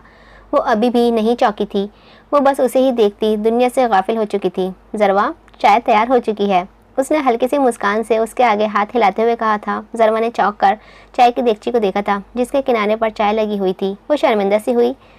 जरवा, इसमें शर्मिंदगी वाली कोई बात नहीं है, और वैसे भी चाय काफ़ी है हम सबके लिए, सो डोंट वरी। उसने चाय के लिए प्यालियाँ सीधी करते हुए हल्के से मुस्कान से कहा था। मैं आपको नहीं देख रही थी, मैं आपके पीछे वो जो मुर्गी थी उसे देख रही थी। उसने जल्दी से उल्टा सीधा कह दिया था। I know my dear wife कि आप मेरे पीछे मुर्गी को देख रही थी, जो अपने बने हुए घर में कब से जा चुकी है। नमाज पढ़ने से पहले मैं उन्हें बंद करके गया था। अजमार ने संजीदगी से अपनी बीवी को शर्मिंदा किया, जो जी भरकर शर्मिंदा हुई भी थी। अम्मा, आप ले लें चाय, पीर जी देर से आएंगे। वो अपने अकीदतमंद मुरीदों के साथ उनके घर गए हैं, सो वो देर से ही आएंगे। अजमार ने अम्मा को चाय का कप देते हुए कहा था। अम्मा ने चाय का कप लेते हुए सर हिलाया और कलाम पाक का विर्द करने लगी थी। जरवा, आओ हम छत पर चाय पीते हैं जाकर। अजमार ने जरवा का कप पकड़ते हुए उससे कहा था। जरवा मुंह बसोड़ती हुई उठी। फिर कच्ची मिट्टी की सीढ़ियाँ चढ़ते वो ऊपर आ गए थे। वो छत पर पड़ी चारपाई पर बैठी उसे देखे गई, जो चाय लाता उसके पास ही आ बैठा था। जिल्ली बेटा, तैयारी कर लो शादी की। आज से 5 दिन की डेट दी है तुम्हारे डैड ने, दादी ने नीचे आते जिले से कहा था। क्या? जिले ने बेयकीनी से पूछा था। हाँ, दादी ने अपनी मुस्कुराहट कंट्रोल करते हुए कहा था। उफ दादी, क्या खबर सुनाई है आपने, मेरी सुबह रोशन कर दी है आपने। उसने दादी के गाल चूमते हुए खुद को कंट्रोल करते हुए कहा था। अरे लड़की, बावली हो गई हो क्या? लो भला, क्या ज़माना आ गया है। हमारे ज़माने में तो लड़की शादी का सुनते ही गश खा जाती थी, और एक आजकल की बच्चे हैं देखो। इधर तेरी माँ ने देख लिया तो 100 बातें फैलाएगी। दादी ने माथे पर हाथ मारते हुए उसे डांटा था। देख ले तो देख ले, मैं क्या डरती हूँ किसी से, उसने तुनक कर कहा था। जा तो अपना काम पर जा, तो उधर ही सेट रहती है, दादी ने तुनक कर अपनी लाडली पोती से कहा था, जिसने नाक चढ़ाकर अपनी दादी को देखा था। जा रही हूँ, लेकिन आप भी कान खोलकर सुन ले, मैं लहंगा पर्पल कलर का ही लूँगी। उसने इरम को सीढ़ी उतरते देखकर कहा। आखिर सुनाना भी तो था ना उन्हें। इरम ने उसे देखते हुए किचन में चली गई थी। चलती हूँ दादी, और सैंडल सिल्वर कलर की ही लूँगी। जाते जाते मुबीन को चाय लेकर आते देखकर ऊंची आवाज़ में बावर करवाया था, क्योंकि मुबीन और इरम ही ब्याह शादियों के कपड़े खरीदती थी। उसके लिए जिले ने दोनों को बावर करवाया कि वो अपनी पसंद का सब कुछ लेगी। अरे जा तू सही, जब लेना हो ले लेना, अब जान छोड़ दे मुझ मासूम की, दादी ने झुंझलाते हुए कहा था। रात को दोनों भाई तैयार हो जाना, तुम्हारे मामू के घर जाना है। शाइस्ता ने स्लाइस मुँह इसके आगे रखते हुए उसे हिदायत दी थी। मुआज़ ने सर हिलाया था, जबकि मुईज़ की तो बातें ही खिल गई थी वहाँ जाने का सुनकर। मामा, मैं तैयार हूँ मामू के घर जाने के लिए, मुईज़ ने जल्दी से कहा था। मुआज़ ने उसे घूरा था। मामा, इसकी ही मंगनी कर दे, मेरी खैर है, मुआज़ ने जूस पीते हुए कहा था। मुईज़ ने उसे घूरा था। तुम दोनों को ही ठिकाने लगाऊंगी मैं। बाप खुद तो बाहर कमाने चला गया है, यहाँ दोनों मुझ पर छोड़ गया है। नाक में दम किया हुआ है तुम दोनों ने मेरी, शाइस्ता बेगम ने मसनून गुस्से से कहा था, जबकि वो दोनों खुलकर मुस्कुराए थे कि तंग तो वो वाकई ही बहुत करते थे। हारून ने रूहान को देखा, फिर सर हिलाया। रूहान, तुम परेशान मत हो, मैं हूं ना, तुम्हारे गुनाहगार को सज़ा दिलवा कर ही रहूँगा मैं। हारून ने उसका हाथ अपने हाथ में लेते हुए उसे तसल्ली दी थी। रूहान ने मुंह बनाते हुए सर हिलाया। तभी जिले आई थी। डॉक्टर हारून, डॉक्टर जुल्फ़िकार आपको मीटिंग रूम में बुला रहे हैं। जिले ने रूहान को देखा, जिसने जिले को देखकर तेवरी चढ़ाई थी। हारून उसे देखकर मुस्कुराया था। शर्म नहीं आती तुम्हें एक शादीशुदा लड़की को घूरते हुए? जिले ने नाक चढ़ाकर रूहान से पूछा था। अल्लाह को माने, मैं आपको घूर तो नहीं बल्कि गुस्से से देखता हूँ। रूहान ने मुंह बनाते हुए तस्दीक की थी। उफ, तुम यहाँ क्या कर रहे हो? जाओ अपने घर, अब तो तुम ठीक हो गए हो, जिले ने गुस्से से कहा था। जिले, तुम क्यों इस बच्चे को तंग करती हो? हारून ने जिले को समझाया था। बच्चा? हारून भाई, खुदा को माने 16 साल का कहाँ से बच्चा होता है? रूहान ने सदमे से कहा था। जिले ने कमर पर हाथ रखकर उसे देखा और आईब्रोज गाए, जैसे पूछा हो कि अब बोलो बच्चू। हारून मुस्कुराया था। फिर जिले की कलाई पकड़ता हुआ उसे बाहर ले आया। ज़रवा ने चाय का सिप लिया। उसे ऐसा लगा जैसे उसके सर में बहुत ज़ोरों से दर्द की ठीस सी उठी हो। ज़रवा ने धुंधलाई नज़रों से उसका अक्स देखा। आंखों के आगे अंधेरा सा छा गया था। उसने सर झटका। अब उसे अजमार का चेहरा साफ दिखा था। अजमार तारों भरी रात को देख रहा था। ज़रवा ने भी उसकी नज़रों का ताक़ुब किया, फिर उसे देखकर मुस्कुराई, जिसके ब्राउन बाल चांदनी रात में चमक रहे थे। क्यों हंसी आप? उसने हैरत से पूछा था। ऐसे ही, उसने कंधे उचकाकर कहा। आप बहुत शरारती होती जा रही हैं, उसने नाक चढ़ाकर कहा था। आई नो, उसने फिर से कंधे उचकाए थे। ज़रवा, आप मुझसे कुछ कहना चाहती हैं? उसने उसे देखते हुए पूछा था। क्या जब मैं मर गई तो? ज़रवा, उसने सराज से अपना भारी हाथ उसके मुंह पर रखा था। ज़रवा मुस्कुराई थी, फिर उसकी कलाई अपने होठों से हटाई और उसके हाथ की पोस्ट को होठों पर रखा था। आप परेशान हो गए? मैं तो बस ऐसे ही कह रही थी, ज़रवा ने हल्की सी मुस्कान से कहकर उसके हाथ को अपनी ठोड़ी के नीचे रखा था। अजमान की आंखें हल्की लाइट ग्रीन हो गई थी ज़ब्त से। आप नाराज़ हो गए हैं मुझसे? ज़रवा ने परेशानी से पूछा था। आपसे कैसे नाराज़ हो सकता हूँ मेरी ज़िंदगी? उसने आहिस्ता से कहकर उसे अपनी गोद में खींचा था। ज़रवा अब इसकी तरफ देखती, आधी की उसकी गोद में और आधी चारपाई पर थी। आप आइंदा ऐसे लफ्ज़ हरगिज़ मुँह से मत निकालिएगा, वरना इस बार मैं नाराज़ हो जाऊँगा। उसने उसकी आंखों में लब रखते हुए प्यार से कहा था। ज़रवा ने सर नफ़ी में हिलाकर उसकी गर्दन में हाथ डाले कर उसके कंधों पर सर टिकाया था, जबकि अजमार के चेहरे के तासुरात बहुत संजीदा थे, जैसे वो बहुत ज़ब्त से बैठा हो। ज़रवा सो चुकी थी उसकी गोद में, जैसे बहुत रिलैक्स हो। अजमार ने खुद में भींचा, फिर होठ भींचे थे। वो जिसे ही होटल के रूम में आया था, सामने बैठी शख्सियत को देखकर वो वहीं साकत हुआ। वो ठोड़ी पर हाथ की मुठ्ठियाँ बनाए रखे हल्की सी मुस्कान से चेयर पर बैठा उसे परेशानी व हैरत से दो चार कर गया था। तुम मेरे कमरे में कैसे आए? उसने ऊंची से आवाज़ में पूछा था। दरवाजे से, मासूमी से जवाब आया था। दरवाज़ा लॉक था, उसने सदमे से कहा था। दरवाजे की कीज़ हासिल करना तुम्हारे लिए मुश्किल होगा, लेकिन अजमार अदिल के लिए नहीं, सपाट से लहजे में कहते हुए वो चेयर से उठा था। उसके चेहरे पर पसीना छूट गया था उसे अपनी तरफ आते देखकर। उफ, इतना डर? उसने तंजिया पूछा था। वो बाहर भागने ही लगा था जब उसने उसकी गर्दन पर पकड़कर अपनी तरफ खींचा था। अजमार और जरी मिले? डॉक्टर जुल्फ़िकार ने हारून से पूछा। नहीं, गया था सुबह मैं उसके फ्लैट पर, लेकिन वो फ्लैट में नहीं बल्कि गांव है, पीर शाहजी के घर। ज़रवा से बात भी नहीं हुई, फ़ोन घर छोड़ गई है वो, जुल्फ़िकार साहब ने परेशानी से कहा था। चाचू, आप कुछ दिन से परेशान हैं, एवरीथिंग इज़ ओके? हारून ने फिक्रमंदी से पूछा था। ज़रवा को ब्रेन ट्यूमर है। व्हाट? उनकी बात पर वो उछल कर रह गया था अपनी जगह से। हारून ने सदमे से उन्हें देखा था। जिले से चाय का कप छूटकर नीचे गिरा था, जिस पर हारून और जुल्फ़िकार साहब ने दरवाजे में खड़ी जिले को देखा, जिसका रंग पल में जर्दी माइल हो चुका था। उसने गर्दन पर पकड़कर उसका सर जोर से दीवार पर मारा, जिससे वो दर्द से चीखता हुआ नीचे गिरा था। मुझे तुमसे 10 भी गोलियां मारते तो मुझे कोई फ़र्क नहीं पड़ता, उसने सर्द से लहजे में कहते हुए उसे कॉलर से पकड़कर उठाया था। मलिक मंसूर लहू रंग आंखों से उसे देखता गया।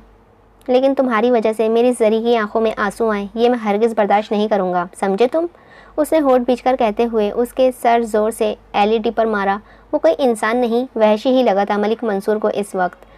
छोड़ूंगा नहीं मैं तुम्हें, मलिक मंसूर ने कराते हुए तकलीफ व गुस्से से मिले जुले एहसास से कहा था। मसलन क्या करोगे? उसने उसके पिस्टल निकालते हुए हाथ पर बूट रखते हुए ठंडे लहजे में पूछा था। आह, मलिक मंसूर चीखा था।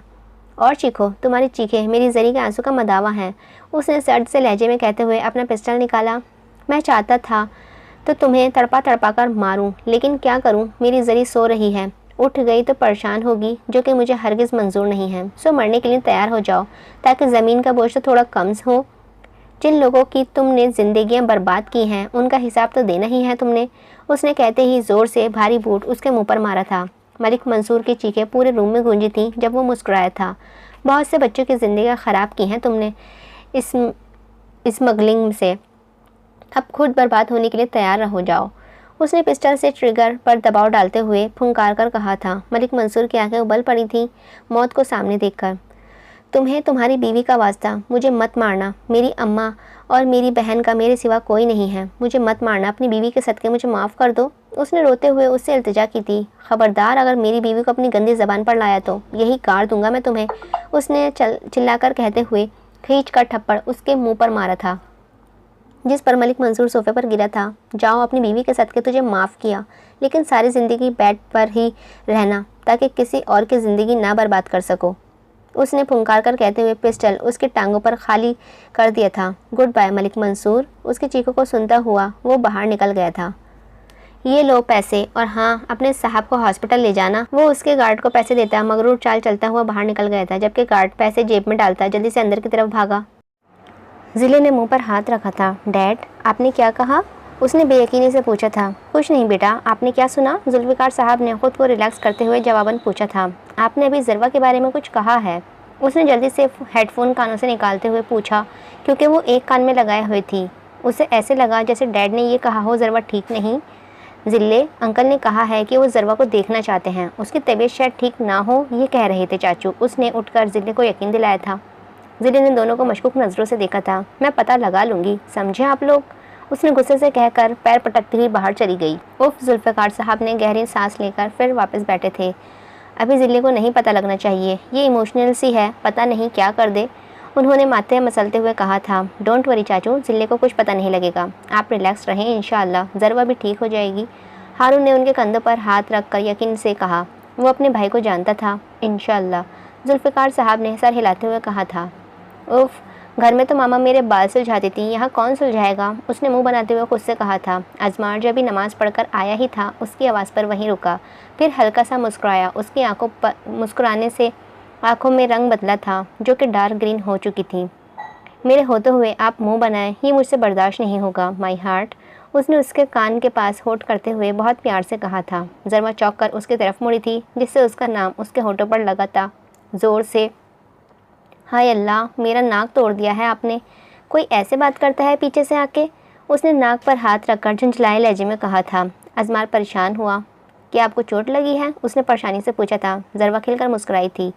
मैं मजाक कर रही थी, भला आपकी कोई चीज़ मुझे नुकसान पहुंचा सकती है क्या, उसने उसके तीखी नाक उंगलियों में लेते हुए मुस्कुराकर पूछा था।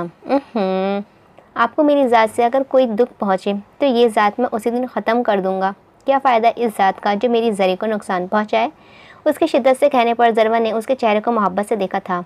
उसने ऐसी कौन सी नेकी की थी जिसके बदले में अल्लाह ने ये नायाब शख्स इसे अता किया था। वो जब जब उसे देखती थी यही सोचती थी। क्या हुआ, उसने उसके नाक से अपना नाक टच करते हुए धीमे से पूछा, हालांकि वो जानता था। कुछ नहीं, ज़रवा ने उसके नकुश को बहुत करीब देखते हुए नरम सी आवाज़ में कहा था। मेरे बाल, उसने उसकी तवज्जो अपने बालों की तरफ मोड़ी। मैं हूँ ना, आप मुझे कंगा दें, उसने कहते ही उसे खुद से अलग किया, फिर उसकी रुख दूसरी तरफ मोड़ा था। वो आहिस्ता से उसके लंबे बालों को हाथ में लेता उन्हें कंघी में सुलझाने लगा था। वो मुस्कुराई, हल्की सी मुस्कान होठों पर सजाए, वो उसके हाथों की नरमी अपने बालों पर महसूस कर सकती थी। मुझे हेयर स्टाइल बनवाना है, उसने मुंह बसोरकर लाड से फरमाइश की। वो उसी से अपने सारे चाह पूरे करवाती थी। जैसे उसे हेयर स्टाइल का बचपन से शौक़ था, लेकिन नादिया नहीं बनाने देती थी कि बालों को नज़र लग जाएगी। ज़रवा, मैं कैसे बनाऊंगा हेयर स्टाइल, उसने परेशानी से पूछा था। मैं नहीं जानती, मुझे वैसे स्टाइल रोल बनवाने हैं जैसे आप ही आगे से बनाती हैं ना, उसने पैर पटक कर ज़िद की थी। ज़रवा, उसने परेशानी से कहा था। ओके, मैं यूट्यूब से देखकर बना सकता हूँ, उसने गहरी सांस लेकर कहा था। वो मुस्कुराई। वो अब यूट्यूब खोले हेयर स्टाइल देखता काफ़ी परेशान लग रहा था, जबकि ज़रवा के होठों पर मुस्तकिल एक हल्की सी मुस्कान सजी हुई थी। ये रहा, उसने कहते ही मोबाइल सामने रखा, फिर आगे से उसके कुछ बाल पकड़ता वो मोबाइल पर देखता। उल्टा सीधा सा उसका स्टाइल बना चुका था। ज़रवा की नज़र से उसके लिए इश्क झलक रहा था, जो अब उसके घने बालों को पोनी में कैद कर चुका था। बन गया, उसने कंघा नीचे रखते हुए कहा था। ज़रवा ने उसे देखा, जो डार्क ग्रीन आंखों से उसे तकता उसे झेपने पर मजबूर कर गया था। ज़रवा ने जल्दी से ब्लैक शॉल ओढ़ी, जिस पर अजमार ने हैरत से उसे देखा। माई हार्ट को अगर अपने बाल चादर में ही कैद करने थे तो अपने मासूम हार्ट से इतनी मेहनत क्यों करवाई? हाँ, उसने उसके कमर में आहिस्ता से हाथ डालते हुए नरम से लहजे में पूछा था। बस मेरा दिल कर रहा था, ज़रवा ने नज़र झुकाते हुए कहा। अजमार झुका और आहिस्ता से उसकी चादर लिए सर पर लब रखे, प्यार से, इश्क से, अकीदत से। ज़रवा की आंखें धुंधलाई थीं आंसू से, इतनी मोहब्बत पर। ज़रवा, आपकी आंखों में अब मैं आंसू ना देखूं, उसने सख्ती से उसे हिदायत की थी। ज़रवा ने सर हिलाया था। बाहर चले, उसने उसका हाथ पकड़ते हुए पूछा था। हाँ, ज़रवा ने सर हिलाया। जिल्ले अपने केबिन में बैठी गुस्से से कुछ सोच रही थी जब हारून रूम में आया था। जिले ने घूर कर उसे देखा। मुझे घूरने का मकसद जिले शहजादी, उसने आईब्रो पुचकाते हुए मासूमियत से कहा था। मुझसे क्या छुपाया है, अभी बता दो वरना शादी से इनकार कर दूंगी मैं, उसने आगे की तरफ झुकते हुए नाक चढ़ाकर उसे धमकी दी थी। इट्स ओके डॉक्टर जिल्ले, सुलेखा राबिल अवेलेबल है, हारून ने कंधे झुकाते हुए कहकर उसे तपाया था। अरे, इसका तो मैं कीमा बना कर दूंगी अगर मेरे शौहर पर नज़र रखी तो। क्या समझ रखा है उस डॉक्टर जिले को? जिले तो उल्टे दिमाग वालों को सीधा कर दिया है, तो फिर वो क्या चीज़ है? हाँ, जिले ने झुंझलाते हुए लहजे में गुस्से से कहा था। हारून मुस्कुराया था। हारून ने जिले को छोड़कर किसी और को देख कर तो दिखाए। हारून ने उसके चेयर पर झुकते हुए गंभीर लहजे में कहा था, जिस पर जिले चौकी, फिर संभली और फिर अपना स्कार्फ जल्दी से दुरुस्त किया था। हारून मुस्कुराया। जिले, इतना गुस्सा क्यों करती हो? उसने उसके चेयर पर रुख अपनी तरफ करते हुए धीमे से पूछा था। जिले ने नाक सुकोड़कर, तो मुझे मजबूर जो करते हो गुस्सा करने पर, अभी तक अपनी बीवी को आई लव यू नहीं बोला, कैसे डॉक्टर हो तुम? जिले ने मुंह बनाते हुए आहिस्ता से कहा था। क्या डॉक्टर आई लव यू बोले तभी वो डॉक्टर लगते हैं? हारून ने मासूमियत से अपनी बीवी पर तंज किया था। ओफ, तुम तो अगले बंदे के दिमाग का दही कर देते हो, जिले ने झिंझलाए हुए लहजे में उसे डांटा था। उफ, इतना गुस्सा? हारून ने उसके कान के पास होठ करते हुए धीमे से पूछा था, जिस पर वो घबराकर जल्दी से चेयर पर खड़ी हुई थी। मुझे देर हो रही है, मुझे आज घर जल्दी जाना है और मुझे अजमार के पास उसके गांव लेकर चलो, मुझे ज़रवा को देखना है। उसने बैग पकड़ते हुए उससे फरमाइश कम ऑर्डर ज़्यादा दिया था। जो हुक्म मेरी बीवी का। हारून के मीठे लहजे पर वो जल्दी से घबराती हुई बाहर की तरफ लपकी कि उससे ज़्यादा वो रोमांस अफोर्ड नहीं कर सकती थी। पीछे हारून पॉकेट में हाथ डाले मुस्कुराया था। उसके वजीहा चेहरे पर मुस्कुराहट बहुत सूट करती थी। हारून उसके जाने के बाद संजीदा होता उसके चेयर पर बैठा और गांव जाने के बारे में संजीदगी से सोचने लगा।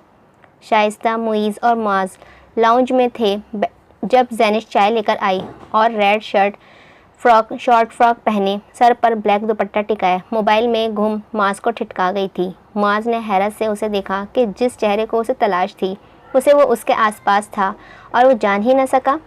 मुआज़ की सारी तवज्जो अब उस पर चली गई थी, जो नीचे बैठी सबको चाय सर्व कर रही थी, जबकि मुईज़ की नज़रें तो सीढ़ियों की तरफ थीं जहाँ से नवाल साहिबा ने आना था। लाउंज में सब इस वक्त थे सिवाय नवाल, हारून और जिले के, जो गाँव जाने के लिए निकल चुके थे। जैनिश ने कप मुआज़ की तरफ बढ़ाया, जो उस पर नज़रें जमाए बैठा था।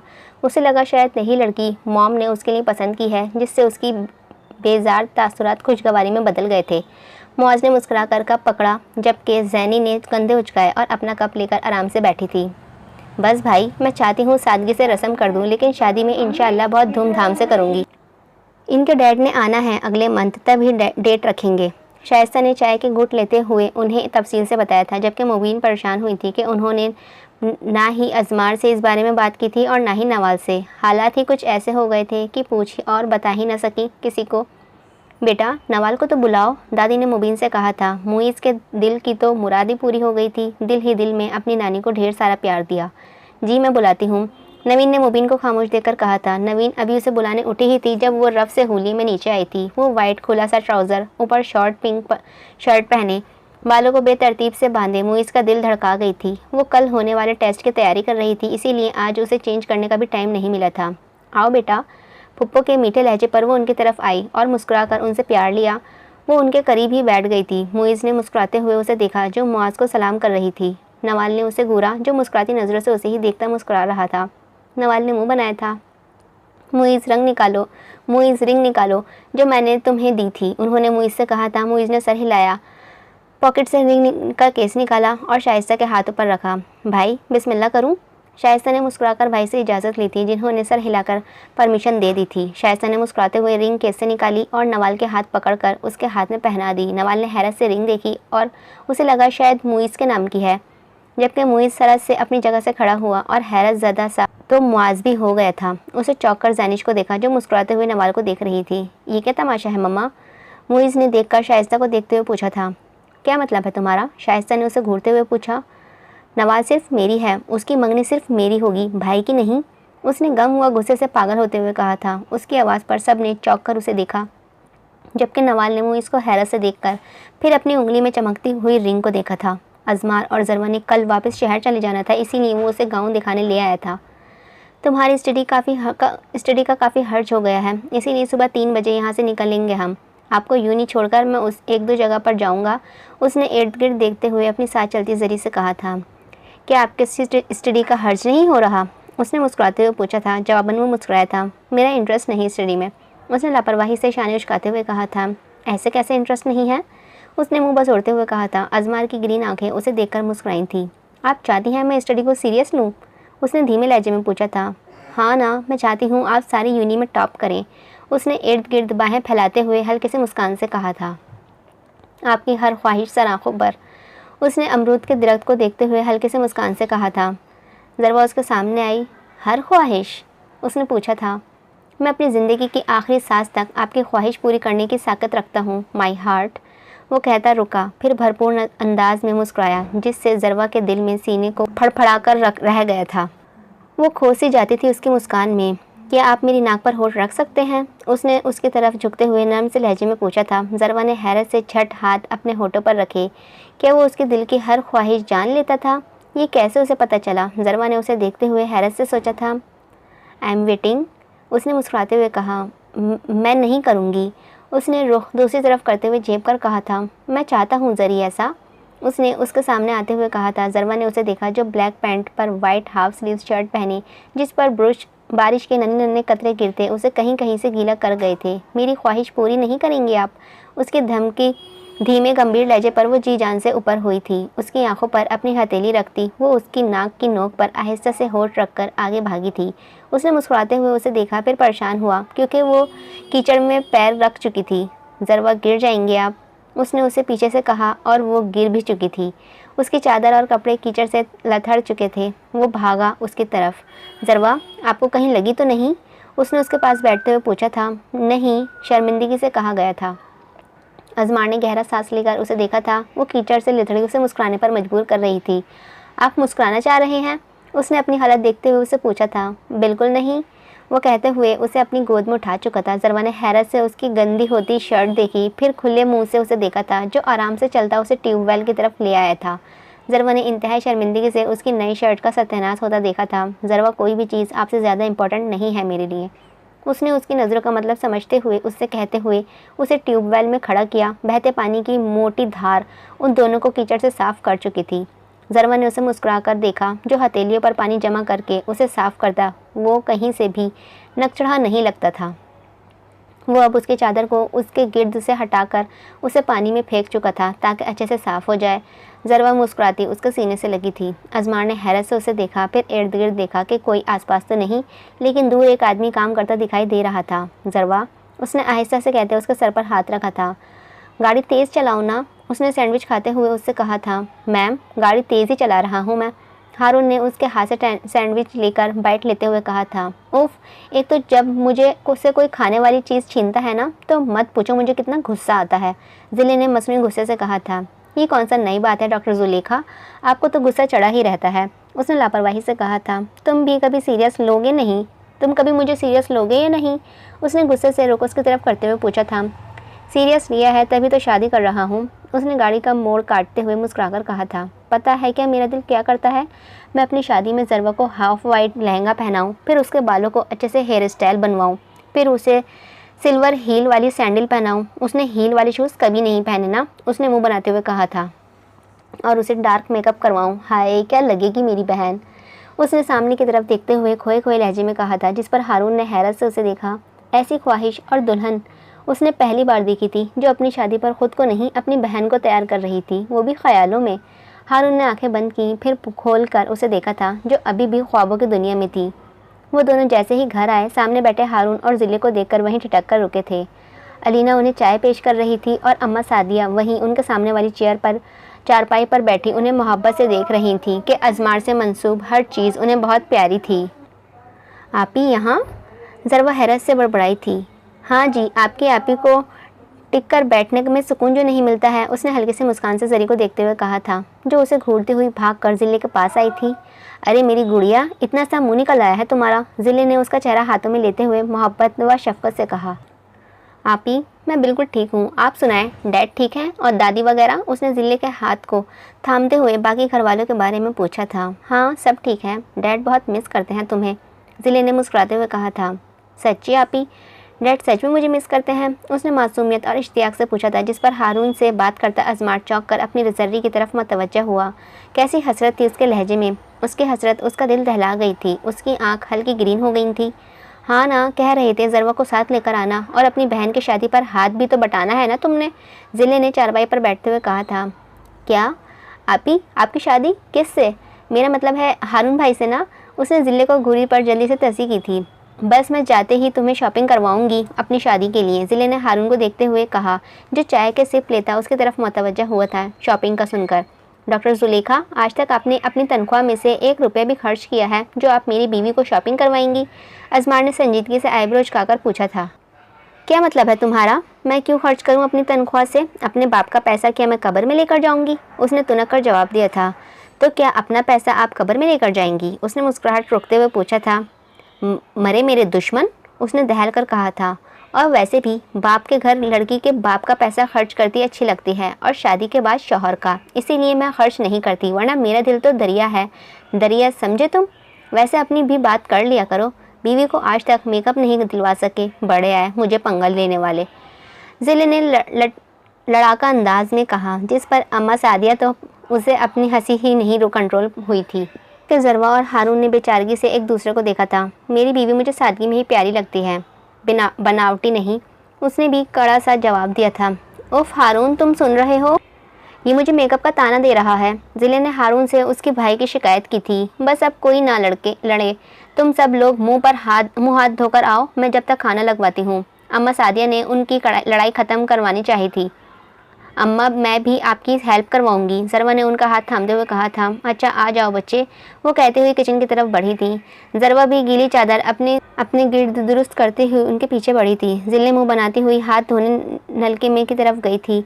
अब हारून उसे डांट रहा था बिना बताए घर छोड़कर आने पर, जिस पर वो हल्के से मुस्कान होठों पर सजाए उसकी डांट सुनता रहा कि हारून उसे बहुत प्यारा था।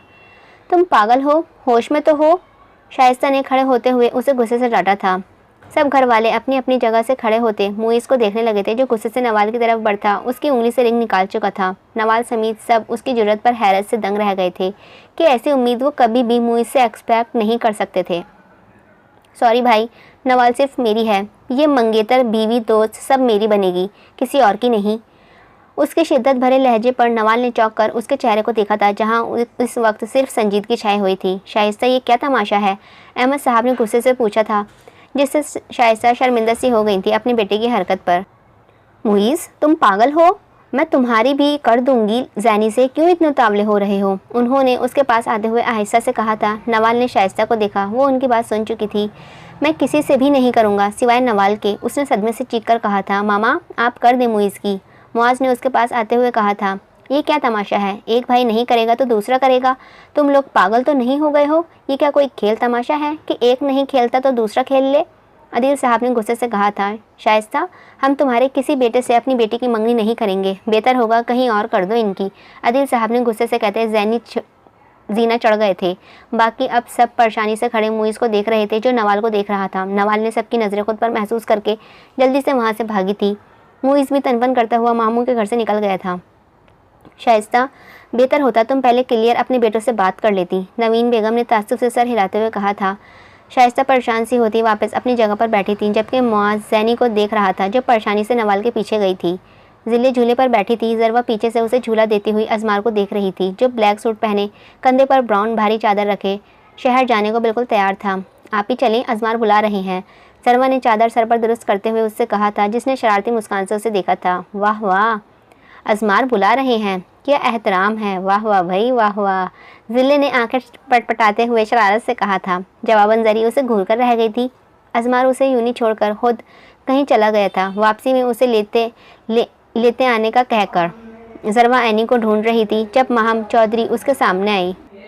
खुद तो उसके साथ घूमती फिरती हो और मुझे उस दिन उसका नंबर तक नहीं दिया था। हाँ, माहम ने उसे घूरते हुए तंजे मुस्कान से पूछा था। जरवा ने उसे नज़रअंदाज करते हुए गुजरना चाहा था जब उसने हील वाले शूज़ उसके मुंह सामने किए थे, जिसे जरवा टकरा कर नीचे गिरी थी। आसपास खड़े कुछ लोग जरवा को नीचे गिरे देखकर मुस्कुराए थे, तो कुछ लोगों ने ताज्जुब से उसे गिरे देखा था। बहुत पारसा बनती फिरती हो, अब कहाँ गया तुम्हारा नेकपन? हाँ, पहले शक्ल देखो, फिर माहम चौधरी को इग्नोर करना, और ख़बरदार आइंदा उसके साथ घूमी तो। माहम उसकी तजलील करती हुई कहकर अपने दोस्तों के साथ आगे बढ़ गई थी जब एनी भागती हुई उस तक आई थी। एनी ने साकत बैठी जरवा को हाथ पकड़कर उठाया था। तुम ठीक हो? एनी ने फिक्रमंदी से उसकी जर्द रंगत को देखा। Yes, I am okay, Jarawa ने कपड़े झाड़कर आहिस्ता से कहा था। तुम फिक्र मत करो, इसकी शिकायत तो मैं प्रिंसिपल से लगाऊंगी अभी। एनी ने मॉडर्न लुक में जाती हुई माहम को घूरते हुए गुस्से से कहा था। एनी, ऐसे लोगों से दूर ही रहे तो बेहतर होता है, जाहिल लोगों से उलझना कहाँ की समझदारी है। सो छोड़ो और चलो क्लास में। जरवा ने अपनी तरफ से देखते हुए लोगों को देखकर अफसोस से कहा था। वो चादर दुरुस्त करती क्लास की तरफ बढ़ी थी। एनी ने अपनी एहसास दिल दोस्त को मोहब्बत से देखा। पता नहीं लोग शक्लें क्यों देखते हैं, दिल क्यों नहीं देखते, मुनाफिक लोग। एनी ने उसके साथ चलते हुए अब सर्दगी से सोचा था। डॉक्टर जिले ने मुस्कुराकर उसे देखा, जो अपने एक साथी डॉक्टर के साथ किसी फाइल पर बहस कर रहा था। डॉक्टर हारून, जिले ने उसे आवाज़ लगाई थी। हारून ने उसे देखा। अली, तुम जाओ, मैं थोड़ी देर तक आता हूँ, उसने जल्दी से फाइल बंद करते हुए उसे देते हुए कहा था। ओके डॉक्टर अली, कहकर आगे बढ़ गया था। मैं कैसी लग रही हूँ? उसने अपना कढ़ाई वाला सफ़ेद दुपट्टा लहराते हुए मुस्कुराकर पूछा था। हारून ने उसे नज़र भरकर देखा था। वो अमूमन ज़्यादातर जीन्स पर घुटनों तक आती शर्ट पहनती थी और गले में स्कार्फ, लेकिन इस वक्त वो लंबी ब्राउन फ्रॉक, नीचे वाइट कैपरी पहने दुपट्टा लहराती अपनी प्यारी सी शक्ल से उसे पूछती बहुत प्यारी लगी थी। बहुत प्यारी, और तुम हर कलर में प्यारी ही लगती हो जाने अजीज़, उसने गंभीरता लहजे में कहते हुए उसका काम वाला दुपट्टा पकड़ा था। जिले अभी खुलकर मुस्कुराई भी ना थी कि जब राबेल ने डॉक्टर हारून को अपनी तरफ मतवज्जे किया। Doctor Haroon, I think operation का टाइम हो रहा है, राबेल ने उनके करीब आते हुए कहा था। ओह हाँ जिले, मैं तुमसे बाद में मिलता हूँ, बहुत ज़रूरी सर्जरी करनी है माय डियर। वो मोहब्बत से उसके गाल छूता हुआ कहता राबेल को सुलगा गया था। चलें? राबेल ने मसनूई मुस्कान से पूछा था। ऑफ कोर्स जिले, बाद में, वो कहता हुआ आगे बढ़ा। जिले ने जाती हुई राबेल को आज ने लक़ब से नवाजा था, नागिन। तुम्हें तो सबक बहुत जल्दी सिखाती हूँ। जिले की रोमांटिक सीन का सत्यानाश कर दिया तुमने, बकरी कहीं की, उसने दांत पीसकर कहा था।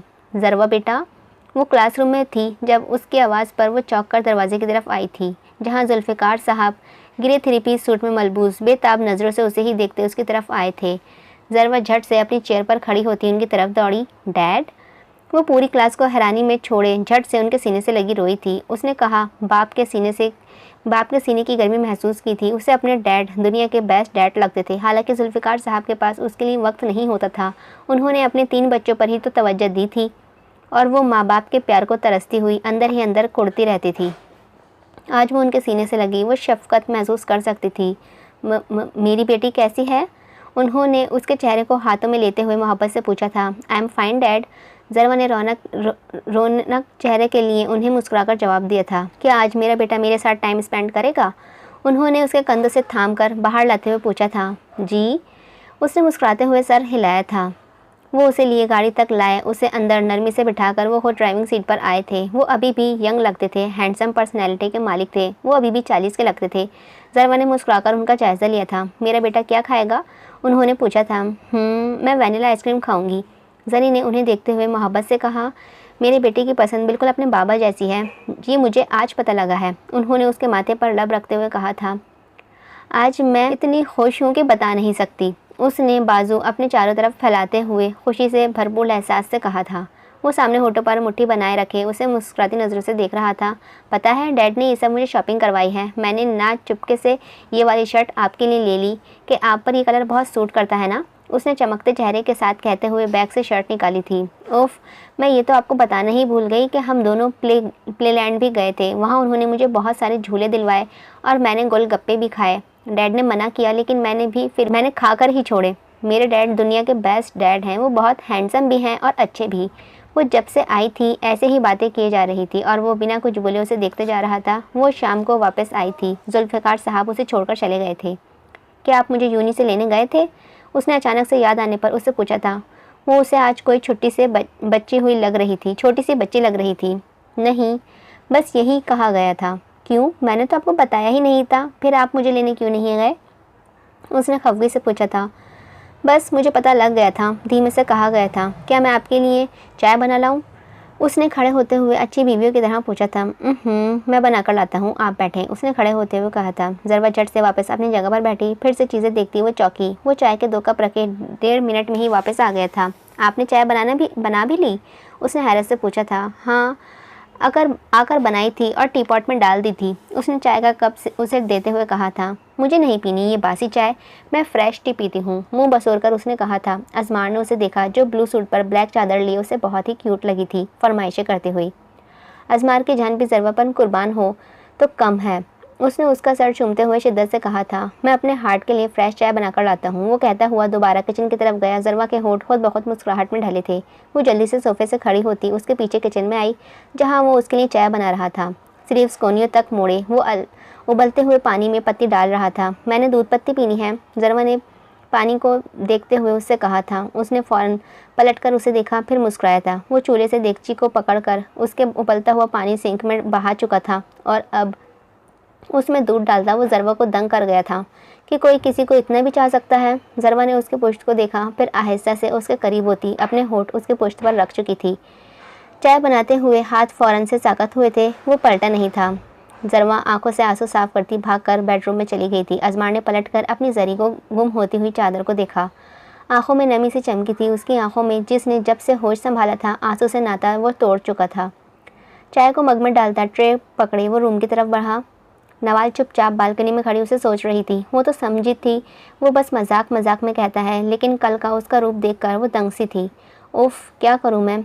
क्यों उसी के बारे में सोचे जा रही हूँ? नवाज़िश होते हुए बड़बड़ाई थी। क्या सोच रही हो? जैनी ने चाय का सिप लेते हुए उसके पास आते हुए पूछा था।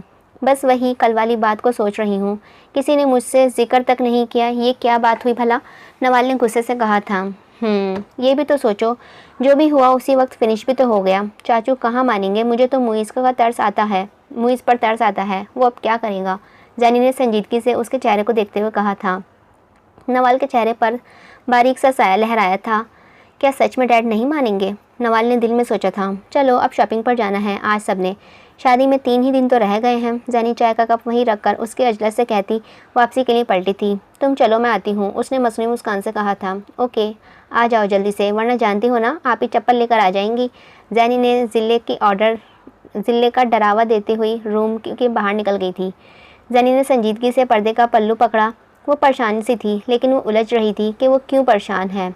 ये देखो, ये शर्ट और लहंगा तुम पर बहुत सूट करेगा। नवीन ने रेड कलर का कामदार शर्ट उसके साथ लगाते हुए कहा था। इरम, मुबीन, नवीन सब उसके साथ शादी की शॉपिंग पर आए हुए थी, जबकि उसने 3 घंटों में ही उनके नाक में दम कर दिया था। ये नहीं लेना तो वो नहीं लेना। इरम और मुबीन सबर के घूंट ही भर रही थी जब से उसके साथ आई थी।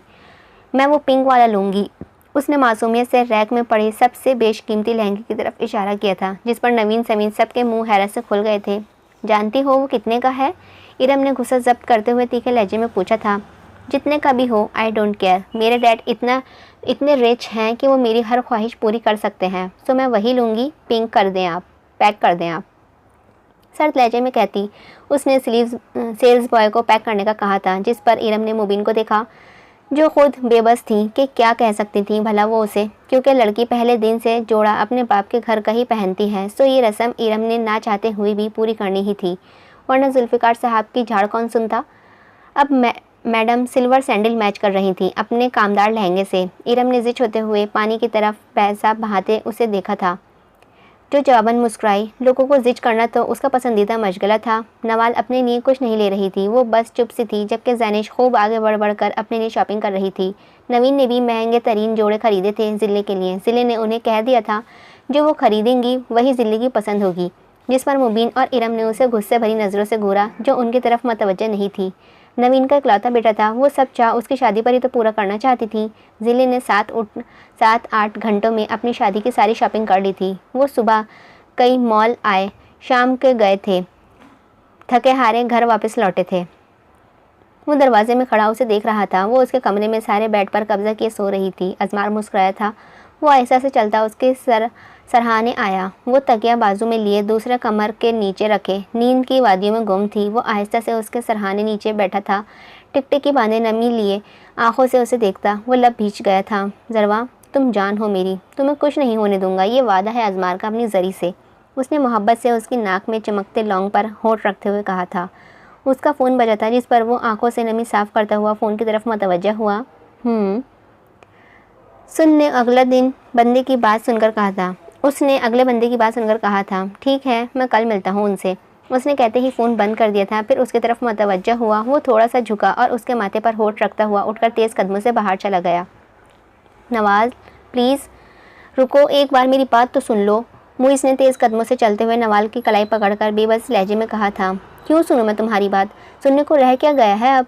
अच्छा होता तुम्हारे भाई से मेरी एंगेजमेंट हो जाती, तो फिर तुम्हें पता चलता। नवाल ने गुस्से से नाक के नथने फैलाते हुए कहा था। शट अप, उससे ज़्यादा कुछ नहीं सुनूंगा मैं तुम्हारी। मुइज़ ने गुस्से से उसकी कलाई पर गिरफ्त मजबूत करते हुए कहा था। करके देखी तुम्हारी टांगें न तोड़ देता तो फिर कहती। तुम सिर्फ मेरी हो, सिर्फ मेरी। तुम पर मैं किसी की भी नज़रें तक नहीं बर्दाश्त करूँगा, उसने शदीद गुस्से से कहा था। वैसे भी शादी के बाद मैं तुम्हें बुर्का पहनाऊंगा, उसने उसके गुस्से से सुर्ख पड़ते चेहरे को देखते हुए कहा, जिसका उसकी आखिरी बात पर हैरत से सारा मुंह खुल चुका था। व्हाट?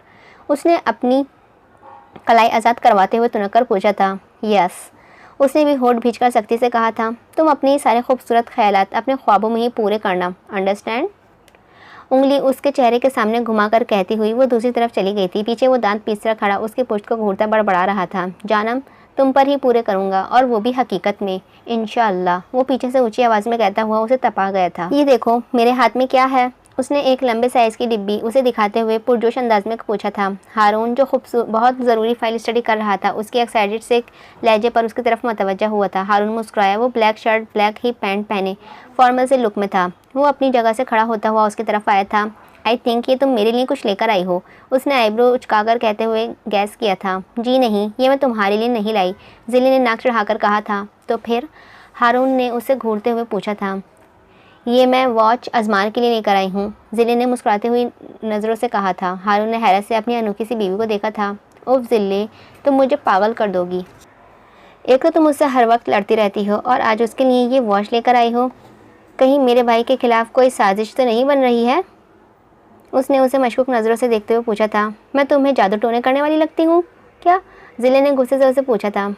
लग तो ऐसा ही रहा है, हारून ने मुस्कुराहट को होठों में कहीं जब्त करते हुए कहा था। मैं ये गिफ्ट उसके लिए इसीलिए लाई हूँ कि उसने मेरी बहन को वो सारी खुशियाँ दी हैं जिसकी वो हकदार है, और मैं और अजमार ऊपर से एक दूसरे से लड़ते हैं, वरना अंदर से हम एक दूसरे को बहुत पसंद करते हैं, जिले ने मुँह बनाते हुए कहा था, जबकि हारून ने हैरत से ज्यादती से उसकी आखिरी बात सुनी थी। जिले यार, बात करते वक्त सोच लिया करो, क्या कहते हैं, पहले तो लो फिर बोलो, हारून ने संजीदगी से उसे समझाया था। What did you mean? हाँ, जिले ने कमर पर हाथ रखते हुए तुनक कर पूछा था। वैसे आज मेरी बीवी बहुत प्यारी लग रही है। हैरत है, उसने खैरियत, उसने उसके सरापे का जायज़ा लेते हुए उसका ध्यान पहली बात से हटाया था। मैं हर रोज़ ही हसीन लगती हूँ, समझे तुम? जिले ने खफगी से कहा था। मेरी बीवी नाराज़ सी लगती है आज, हारून ने उसके सर से अपना माथा टिकराते हुए पूछा था। जिले मुस्कुराई थी। मैं सोच रही थी तुम शादी पर महरून कलर की शेरवानी पहनो, जिले ने उसकी शर्ट के बटनों को छेड़खानी करते हुए मुस्कुराकर कहा था। क्या? हारून ने सिदमे से कहा था। हाँ ना, हम दोनों मैचिंग करेंगे ना, जिले ने मनमनाते हुए कहा था। उफ जिले, क्या मैं महरून शेरवानी पहना अच्छा लगूंगा? नीरा मजाक है ये तो, हारून ने उसके सर पर ठोड़ी टिकाते हुए तासुब से कहा था। उफ, एक तो तुम और एक तुम्हारे नखरे, जिले ने नाक चढ़ाकर कहा था। नवीन चची नाश्ते पर तुम्हारा वेट कर रही हैं, जल्दी से आ जाओ अगर नाश्ता करना है तो, उसने उससे अलग होते हुए कहा था, जिस पर हारून ने सिर्फ सर हिलाया और अपना कोट वगैरह उठाने लगा था। जिले मुंह बनाती हुई बाहर चली गई। हारून भी जल्दी से उसके साथ हो लिया। अजमार ने कमरे का दरवाज़ा आहिस्ता से खोला। वो रात वाले ही अंदाज में सो रही थी, किसी मासूम बच्चे की तरह। अजमार मुस्कुराया था, फिर धीमे कदमों से चलता हुआ उसके करीब आया। वो हल्का सा झुका और उसके माथे पर प्यार किया। ज़रवा ने कसमसाकर आंखें खोली थी। उसे खुद पर झुका देखकर वो सराह से सीधी हुई थी। क्या हुआ? ज़रवा ने बाल समेटते हुए उसे हुनूस झुके देखकर खफगी से पूछा था। कुछ नहीं, उसने धीमे लहजे में कहा। फिर आप मुझे घूर क्यों रहे हैं? ज़रवा ने उसके चेहरे पर नज़र जमाते हुए पूछा था। ज़रवा, मैं आपको देख रहा हूँ। उसने आहिस्ता से उसकी तरसी की थी। मैं फ़्रेश होना चाहती हूँ, उसने उसके सामने जमे देखकर हल्की सी आवाज़ में कहा था। वो मुस्कुराया, फिर एक साइड होता हुआ उसे वॉशरूम जाने की जगह दी थी। वो जल्दी से भागती हुई वॉशरूम में घुस गई। पीछे उसका कहकहा बेसाख्ता था। उसके चीख पर वो चौंक कर दरवाजे की तरफ मुड़ा था। वो उल्टे कदमों वॉशरूम की तरफ भागा था। वॉशरूम का दरवाज़ा बंद था, लॉक नहीं। ज़रवा सर थामे नीचे बैठी थी। वो दर्द से कर्राती हुई उसका दिल चीर गई थी। ज़रवा मेरी जान, आप ठीक हो? उसने उसके बाहों में समेटते हुए दर्द भरी आवाज़ में पूछा था। मेरा सर फट जाएगा, उसने उसके सीने पर सर रखते हुए भर्राए हुए लहजे में कहा था। वो उसे जल्दी से उठाता बाहर बेड पर लाया। ज़रवा मेरी जान, बस चुप, मैं हूँ ना? उसने फ़ोन निकालते हुए उसके सर पर हाथ रखते हुए मान से पूछा था। ज़रवा ने दर्द को होठ में भींच कर बर्दाश्त करते हुए उसे देखा। जल्दी आ जाएं, बस 5 मिनट हैं आपके पास, वरना अगला छठा मिनट तुम्हारी मौत होगा। You understand dad? उसने अगले बंदे को धमकी देते हुए सेल बंद किया और आंखें बंद की उसके कुछ कुरानी आयात फूंकने लगा था। ज़रवा ने उसे देखा, जो उससे ज़्यादा बीमार तो वो लगने लगा था। ज़रवा ने दर्द से लब भींचे और दर्द इग्नोर करना चाहा। बाहर होती दस्तक पर वो उठा, जल्दी से ज़रवा के सर पर दुपट्टा उड़ाता वो बाहर चला गया था। थोड़ी ही मिनटों में 2 डॉक्टर उसके साथ रूम में आए थे। अजमार जल्दी से ज़रवा के पास आया, उसे बाहों में लेता हुए डॉक्टर को चेकअप कराने का इशारा किया था। डॉक्टर ने उसे चेक करने के बाद इंजेक्शन तैयार किया, जिसे देखकर ज़रवा के आंसू आंखों में ही ठहर गए थे शौक से। मैं नहीं लगवाऊंगी ये टीका शीका, मुझे कोई मेडिसिन दे दें, मैं वही खा लूँगी, उसने मासूम से भर्राई हुई आवाज़ में कहा था। डॉक्टर ने अजमार को देखा, जिसने सर हिलाकर तसल्ली दी थी। ज़रवा मेरी तरफ देखें, उसने ज़रवा का चेहरा अपनी तरफ मोड़े हुए कहा था। ज़रवा, आपको पेन ज़्यादा तकलीफ़ देगी या फिर ये ज़रा सा सुई वाला इंजेक्शन? उसने नरमी से आवाज़ में पूछा था। नहीं, इसकी बहुत पेन होती है, मैं मेडिसिन खा लूँगी, उसने सर उसके सीने में छुपाते हुए डरे हुए लहजे में कहा था। ज़रवा, आप मेरी बात नहीं मानेंगी? मेरी नहीं लगवानी ये, प्लीज़, उसने उसके सर पर होठ रखते हुए कहा था। ज़रवा ने बिना कुछ कहे उसके सीने में शिद्दत से मुँह छुपाया। ये रजामंदी का इजहार था। अजमार ने डॉक्टर को अपना काम करने का इशारा किया। डॉक्टर ने सर हिलाकर इंजेक्शन उसके बाजू में आहिस्ता से लगाया था। देखें अजमार सर, इन्हें अब आप एडमिट करवा दें कि ये बीमारी इलाज के बगैर नहीं जाएगी और ये काम आपको जल्द ही करना होगा, डॉक्टर उससे कहता हुआ चला गया था। अजमार ने सपाट नज़रों से बंद दरवाजे को देखा था। ज़रवा को डॉक्टर ने नींदावर मेडिसिन देने के लिए कहा था ताकि उसका दिमाग रिलैक्स रहे। वो आहिस्ता से उसके कमरे में आया। उसे अच्छी तरह कंफर्टर उड़ाकर वो गाड़ी की कीज़ पकड़ता हुआ बाहर निकल गया था। उनसे मिलना ज़रूरी था अब। तुम्हारी फुप्पो आई थी आज, मुबीन ने कपड़े तय करके रखते हुए मसरूफ़ से अंदाज में कहा था। क्या क्या कह रही थी फुप्पो? उसने जल्दी से मोबाइल नीचे रखते हुए बेताबी से पूछा था, जिस पर मुबीन बेगम ने उसे मशकूक नज़रों से देखा था, जिस पर वो जल्दी से संभली। फ़ोन पकड़ती उसने उनसे नज़रें चुराई थी। वो मेरा मतलब था कि अब क्या कहने आई थी वो, उसने ख़ुद को लापरवाह जाहिर करते हुए कहा था। तुम्हारा और जैनिश का रिश्ता लेकर आई थी वो, मुबीन बेगम ने कपड़े को कबर्ड में रखते हुए उसे बताया था। नवाल के हाथ से मोबाइल छूटते छूटते बचा था। डैड ने क्या कहा? उसने होठ भींच करना चाहते हुए भी हैरत से पूछा था। तुम्हारे डैड ने सोचने का वक्त मांगा है। मुबीन बेगम उसे जांचती हुई नज़रों से देखती बाहर चली गई थी। नवाल ने उनके जाने के बाद खुलकर सांस ली, फिर मोबाइल को बेड पर पटका था। डैड क्या फ़ैसला करेंगे अब? उसने कमरे का चक्कर लगाते हुए बेचैनी से सोचा था। तुम यहाँ? डॉक्टर राबिल ने उसे अपने केबिन में देखकर हैरत से पूछा था। हाँ, मैंने सोचा मैं डॉक्टर राबिल से आज मिल आऊँ, फिर तो कहाँ मिलन हो पाएगा, शादी, दावत, फिर हनीमून, कहाँ टाइम मिलेगा मुझे आपकी सड़ी हुई नहीं, मेरा मतलब है सॉफ्ट से शक्ल देखने का। जिले ने अपनी सुनहरी एंड ब्लैक कॉम्बिनेशन का कार्ड लहराते हुए मुस्कुराकर कहा था, जिस पर राबिल ने होठ भींचकर उसे देखा, जो ब्लैक एंड येलो सूट में मलबूस, बालों को खूब ऊंची पोनी में किए, पिंक शेड्स की लिपस्टिक लगाए राबिल को अंदर से बाहर तक सुलगा गई थी। कह लिया हो तो अब तुम जा सकती हो, मुझे और भी बहुत से काम हैं, राबिल ने अपनी बिखरी हुई फाइलें समेटते हुए गुस्से से कहा था। जा रही हूँ मैं डॉक्टर राबिल, मैं तो कार्ड देने आई थी तुम्हें, मैंने सोचा हारून ने दिया हो या ना दिया हो, वरना मैं फारिग नहीं हूँ, 100 काम है मुझे, तुम्हें क्या पता दुल्हन को कितने काम होते हैं। वो कार्ड उससे टेबल पर रखती हुई नाक सकोड़ती हुई बाहर चली गई थी। राबिल ने कार्ड से टुकड़े करते हुए डस्टबिन में फेंके। दुल्हन माय फुट, राबिल ने जले हुए लहजे में कहा था, जिस पर दरवाजे के पास कान लगाई खड़ी जिले की हंसी निकल गई थी। जल खुकड़ी कहीं की। जिले मुंह पर हाथ रखकर कहती हुई चली गई थी। अजमार ने उन्हें संजीदगी से देखा था। मैं खुद परेशान हूँ, कैसे मेरी बच्ची को ये मोजी बीमारी लग गई है। जुल्फ़िकार साहब ने अंगूठे से आंखों में आई नमी साफ करते हुए कहा था। अजमार ने बेतासुर नज़रों से उन्हें देखा था। आप शादी के बाद ऑपरेशन की तैयारी करवाएं। मैं जरी को और पेन में नहीं देख सकता, उसने संजीदगी और सर्द लहजे में कहा था। जुल्फ़िकार साहब ने सर हिलाया था। अजमार, उन्होंने जरवा को दरवाज़ा खोलते अजमार को आवाज़ लगाई थी। वो रुका लेकिन पलटा नहीं था। शुक्रिया मेरी बच्ची को इतनी केयर और मोहब्बत करने के लिए, उन्होंने अपनी जगह से खड़े होते हुए शर्मिंदगी से कहा था। इसकी ज़रूरत नहीं है चाचू, वो इतना कहता हुआ कमरे से बाहर चला गया था। वो बेजान से वापस अपनी जगह पर बैठे, सोच कर लकीरें उनके चेहरे पर वाज़ा थीं। अजमार ने मुस्कुराकर अपनी बीवी के नखरे देखे थे। ये नहीं खाना तो क्या खाना है मेरी जरी ने, उसने उसके बालों को रबर बैंड में जकड़ते हुए पूछा था। मैं कुछ तीखा सा खाऊंगी, मुझसे नहीं खाए जाते ये फीके से खाने, जरवा ने उसे देखते हुए मुंह बनाकर कहा था। अजमार ने उसे घूर से देखा, जिसका चेहरा हल्दी की तरह पीला पड़ गया था कुछ ही घंटों में। आई प्रॉमिस, मैं तुम्हें रात को खाना तुम्हारी मर्जी का खिलाऊंगा, लेकिन अब आपको मेरी माननी होगी, उसने सूप का चम्मच ज़बरदस्ती उसके मुंह में डालते हुए फिक्रमंदी से कहा था। जरवा वाइट पिंक सूट में मलबूस कई दिनों की बीमार दिखती थी। अजमार, आप मेरे सर पर जब जब हाथ रखते हैं तब तब मेरा दर्द जाता रहता है, ऐसा क्यों? उसने अपने सर पर उसका सफ़ेद भारी हाथ रखते हुए मोहब्बत से पूछा था।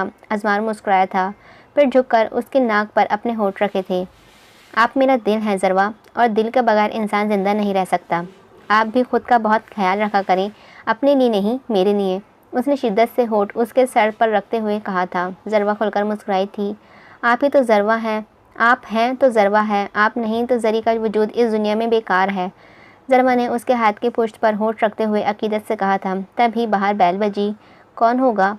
जरवा ने उसे चप्पल पहनते हुए देखकर पूछा था। देखता हूँ शायद जिले हो, वो कहता हुआ बाहर चला गया था, जबकि जरी का अपनी बहन के बारे में ये सुनकर होंठ पर बेसाख्ता मुस्कुराहट छा गई थी। जरवा, तुम ठीक हो? ये क्या हालत बनाई हुई है? उठो, मुझे चलकर दिखाओ।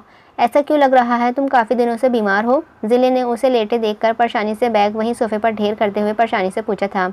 आपी, मैं बिल्कुल ठीक हूँ, बस हल्का सा बीपी लो था, अब अल्लाह का शुक्र है मैं ठीक हूँ, जिले ने अपनी बहन को गले लगाते हुए कहा था। बस रहने दो, तुम देखो अपनी हालत, बहन की शादी है और तुम्हें कोई फिक्र ही नहीं है, जिले ने खफगी से कहा था। जरवा हारून को कमरे में आते देखकर मुस्कुराई थी। कैसी है मेरी लिटिल सिस? हारून ने उसके माथे पर प्यार करते हुए शफकत से पूछा था। अजमार ने संजीदगी से अपने बड़े भाई को देखा था, जिसने जवाबन अपने छोटे भाई को तगड़ी घूरी से नवाजा था। ये देखो मैं क्या लाई हूँ तुम्हारे लिए, उसने 4-5 बैग बेड पर लाते हुए एक्साइटेड से लहजे में पूछा था। क्या है? जरी ने इश्तियाक से पूछा। ये मेरी शादी की शॉपिंग तुम्हारे लिए, वो भी डॉक्टर हारून की जेब से, उसने अंदर से वाइट गोल्डन लहंगा निकालते हुए मुस्कुराकर कहा था। लेकिन मैंने तो सुना था डॉक्टर जिले अपनी जमा की हुई कमाई से मेरी बीवी को शॉपिंग करवाएंगी। अजमार ने सीरियस लहजे में जिले से आईब्रो चकाते हुए कहा था। हाँ, तो मेरी और हारून की कमाई कौन सा अलग अलग है? हाँ, लेकिन अपनी कमाई से मैं तुम्हारे लिए कुछ ज़रूर लाई हूँ, उसने मुस्कुराते हुए कहा था, जिस पर अजमार ने हैरत से आंखें सुकेड़ी थी। आपी, ये इतना भारी कौन पहनेगा? मैं कैसे पहनूंगी ये? जरी ने लहंगा देखते हुए परेशानी से पूछा था। ये लहंगा तुमने पहनना है, समझी, वरना मुझसे भलाई की कोई उम्मीद मत रखना, जिले ने मसनूई गुस्से से उसे धमकी दी थी। जरवा ने मुंह बनाते हुए उसे देखा, जो संजीदगी से उसकी तरफ मुतवज्जह थी। अरे ऐसे क्यों देख रही हो? मेरी तरफ देखो, जो मैं कहूँगी वही तुमने करना है, समझी, वरना मुझसे पूरा कोई नहीं होगा। हारून समीत जरवा मुस्कुराए थे उसकी धमकी पर। अजमार ने उनके बीच से होकर भी नहीं था, उसका ध्यान तो जरवा की बीमारी पर था। वो परेशान नहीं होना चाहता था, उसे यकीन था उसके जरवा को कुछ नहीं होगा। ये तुम्हारे लिए लाई हूँ, आई होप तुम्हें ये कॉस्टली वॉच पसंद आएगी, जिले ने उसे वॉच देते हुए कहते कॉस्टली पर ज़्यादा दबाव दिया था, जिस पर अजमार ने अपनी कलाई उसके सामने की थी। जिले ने मुस्कुराते हुए उसकी कलाई पर वॉच बांधी। जरवा ने मुस्कुराते हुए दोनों को देखा कि वो दोनों जितना भी लड़ लें, लेकिन वो एक दूसरे का ख्याल भी तो बहुत रखते थे। उन दोनों के जाने के बाद अजमार दूसरे कमरे में सोने चला गया था कि उसे नींद की शदीद ज़रूरत थी। सर भारी हो रहा था उसका। जरवा बोर सी हो रही थी, फिर आहिस्ता से बेड से उतरती वो किचन में आई। किचन साफ़ सुथरा था, जैसे इसमें किसी ने कुछ बनाया ही ना हो। जरवा मुस्कुराई थी, फिर चाय बनाकर उसके कमरे में आई, जहाँ वो बेड पर उल्टा लेटा नींद में था। ब्राउन सिल्की बाल माथे पर बिखरे हुए इधर उधर उड़ रहे थे। मैं आपके लिए चाय लाई हूँ, उसने चाय का मग साइड वाले टेबल पर रखते हुए उसे हिलाया था, जिसकी फ़ौरन ही आँख खुल गई थी उसके हिलाने पर। वो उसे देखता हुआ बैठा। आपकी तबीयत पहले ही ठीक नहीं थी, आपने फिर क्यों चाय बनाई है? उसने उसका हाथ अपनी हथेली पर रखते हुए भारी खुमार आलूद आवाज़ में पूछा था। मैं सोकर भी उठ गई, लेकिन आप नहीं उठे। मुझे चाय पीनी थी। क्या अब मैं को ये कहकर उठाती आपको कि उठें और मुझे चाय बना दें? ऐसे क्या अच्छा लगता है? उसने मुंह बसोरकर जवाबन शिकायत कर दी थी। वो मुस्कुराया, लेकिन आंखों में लाइट ग्रीन नहीं थी। उसने घूर कर उसे देखा था और नरमी से पूछा था, आपको देखकर ही मैं खुश होता हूँ ज़रवा। आप सामने हैं तो समझे मैं बहुत खुश हूँ। उसने आगे की तरफ झुकते हुए उसके लिए सर पर आहिस्ता से होठ रखते हुए कहा था। ज़रवा ने चाय का मग उसकी तरफ बढ़ाया था। उसने मुस्कुराते हुए कप उससे पकड़ा। आप बहुत अच्छी चाय बनाती हैं ज़रवा। उसने चाय का सिप लेते हुए मुस्कुराकर उसकी तारीफ़ की थी। है ना, मेरी मम्मा भी यही कहती हैं कि ज़रवा जैसी चाय कोई नहीं बना सकता था। उसने सर हिलाते हुए सामने की तरफ देखते हुए खोए हुए लहजे में कहा था। अजमार ने चाय का सिप लेते हुए उसे देखा था। ज़रवा, आपका दिल है नादिया चच्ची से मिलने का? उसने कप बेड पर रख कर उसका दुपट्टा ठीक करते हुए नरमी से पूछा था। हाँ, लेकिन अबू नहीं मिलने देंगे ना? ज़रवा ने उसका हाथ अपने हाथों में लेते हुए बेबसी से कहा था। अजमार ने उसे अपने सीने से लगाते हुए उसका सर शिद्दत से चूमा था। ज़रवा, हम कल आपकी मम्मा की तरफ चलेंगे, बल्कि लंच वहीं करेंगे। ज़रवा ने हैरत से उसे देखा था। ज़रवा, क्या फ़ायदा मेरे होने का जब मैं आपकी परेशानी भी दूर ना कर सकूं? मेरे होते हुए आपके चेहरे पर ये मायूसी वाले तासुरात ना आए। उसने आहिस्ता से उसका सर थपकते हुए मुलायम से लहजे में कहा था, जिस पर उसने सुकून से आंखें मूंदते हुए सर हिलाया था। आज ज़िले की मायूं थी। सब सुबह सवेरे से उठे हुए थे, लेकिन जिस साहिबा की आज मायूं थी वो कमरा लॉक किए नींद के मज़े ले रही थी। जैनिश 2-3 बार दरवाजे को खटखटा कर गई थी, लेकिन वो नहीं उठी। हारून बेटा, जाओ तुम ही उसे उठाओ। घर मेहमानों से भरा पड़ा है और ये लड़की कमरे को लॉक किए नींद में मस्त है।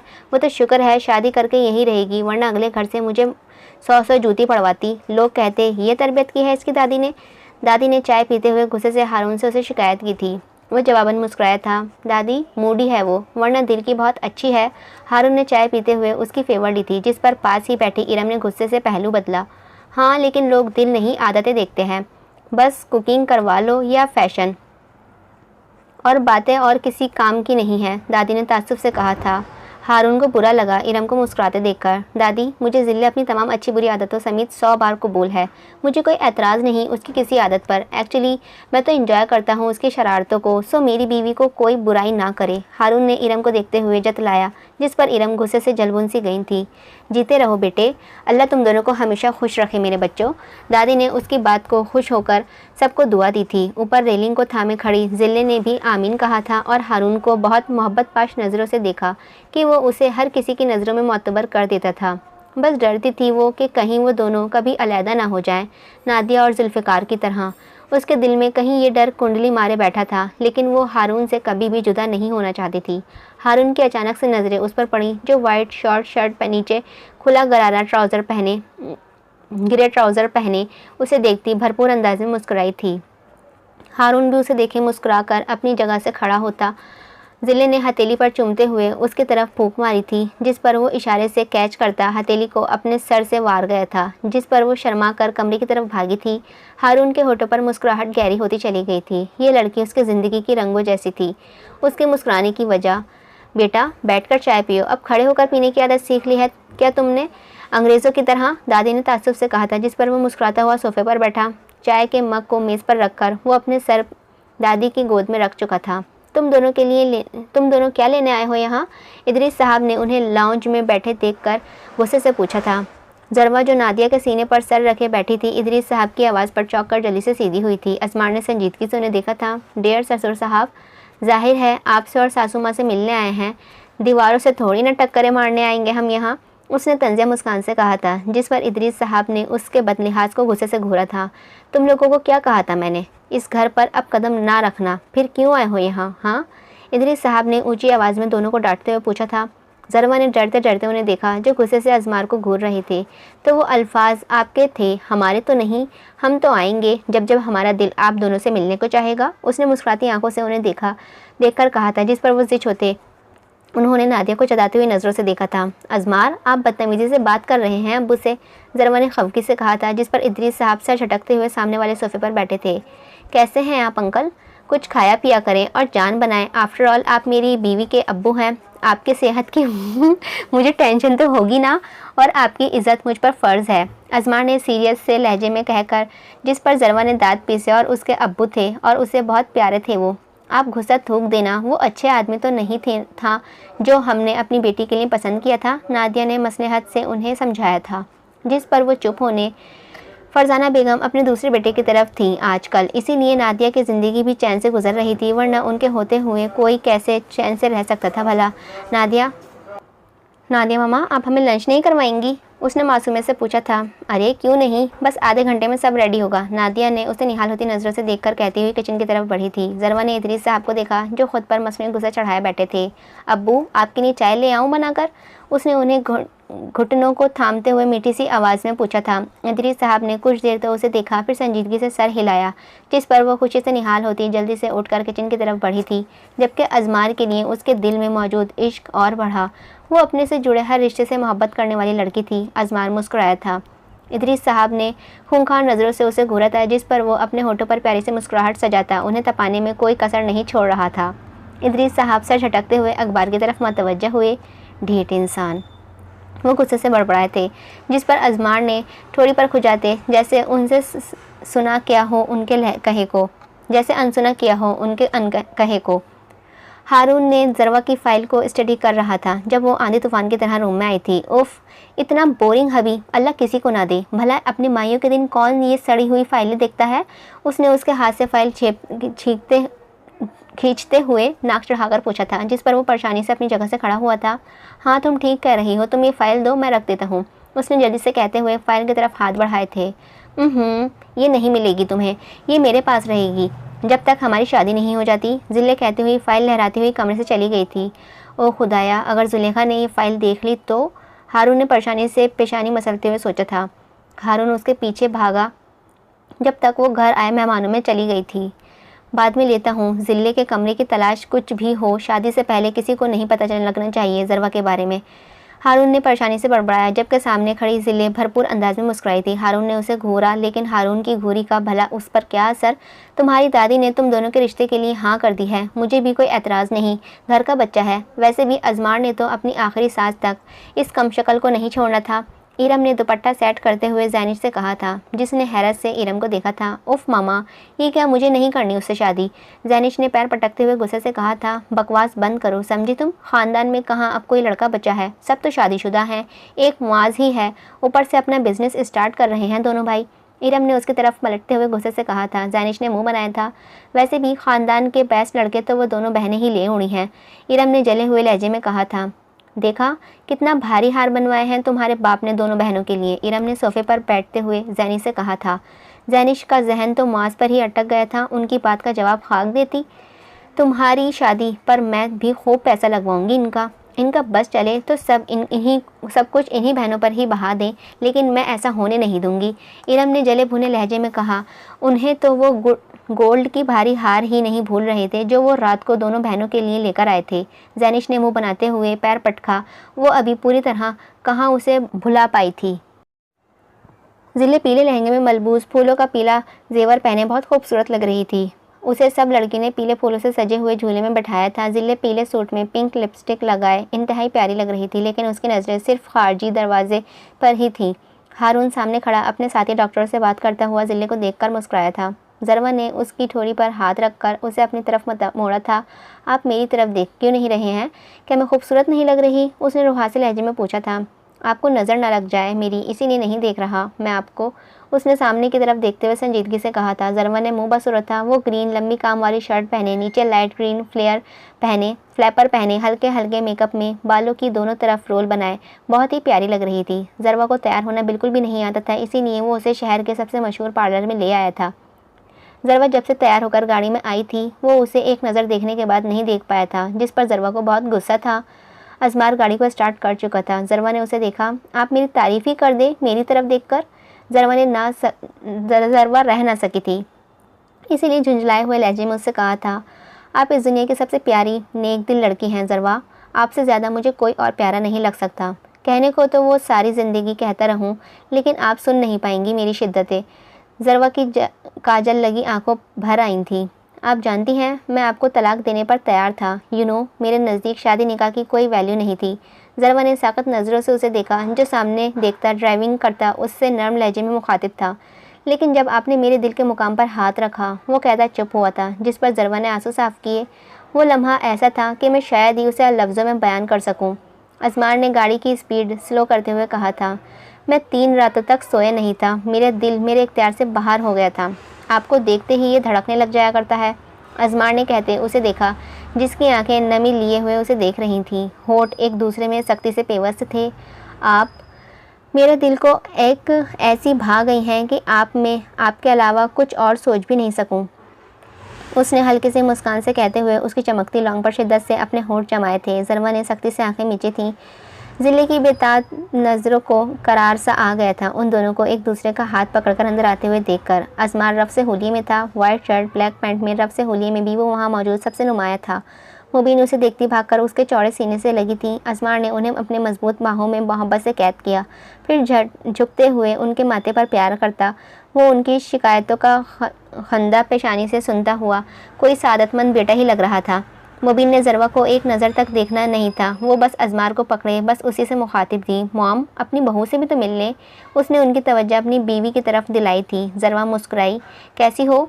उन्होंने बस यही पूछा था। अल्हम्दुलिल्लाह, मैं ठीक हूँ, आप कैसी हैं? उसने ज़बरदस्ती उनके गले लगते हुए मुस्कुराकर पूछा, जिस पर मुबीन ने हैरत से उसे देखा था। जिससे अजमार को उससे बड़ा हर रिश्ता अजीज़ था, वैसे ही उसे भी अजमार से रिलेटेड हर चीज़ अपनी जान से ज़्यादा प्यारी थी।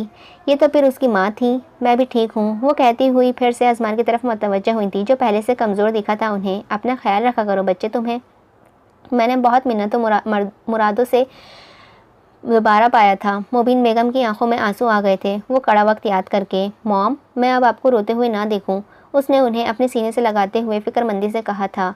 मैं आप ही से मिल लूँ, वो मुझे बुला रही हैं। उसने अजमार से पूछा था।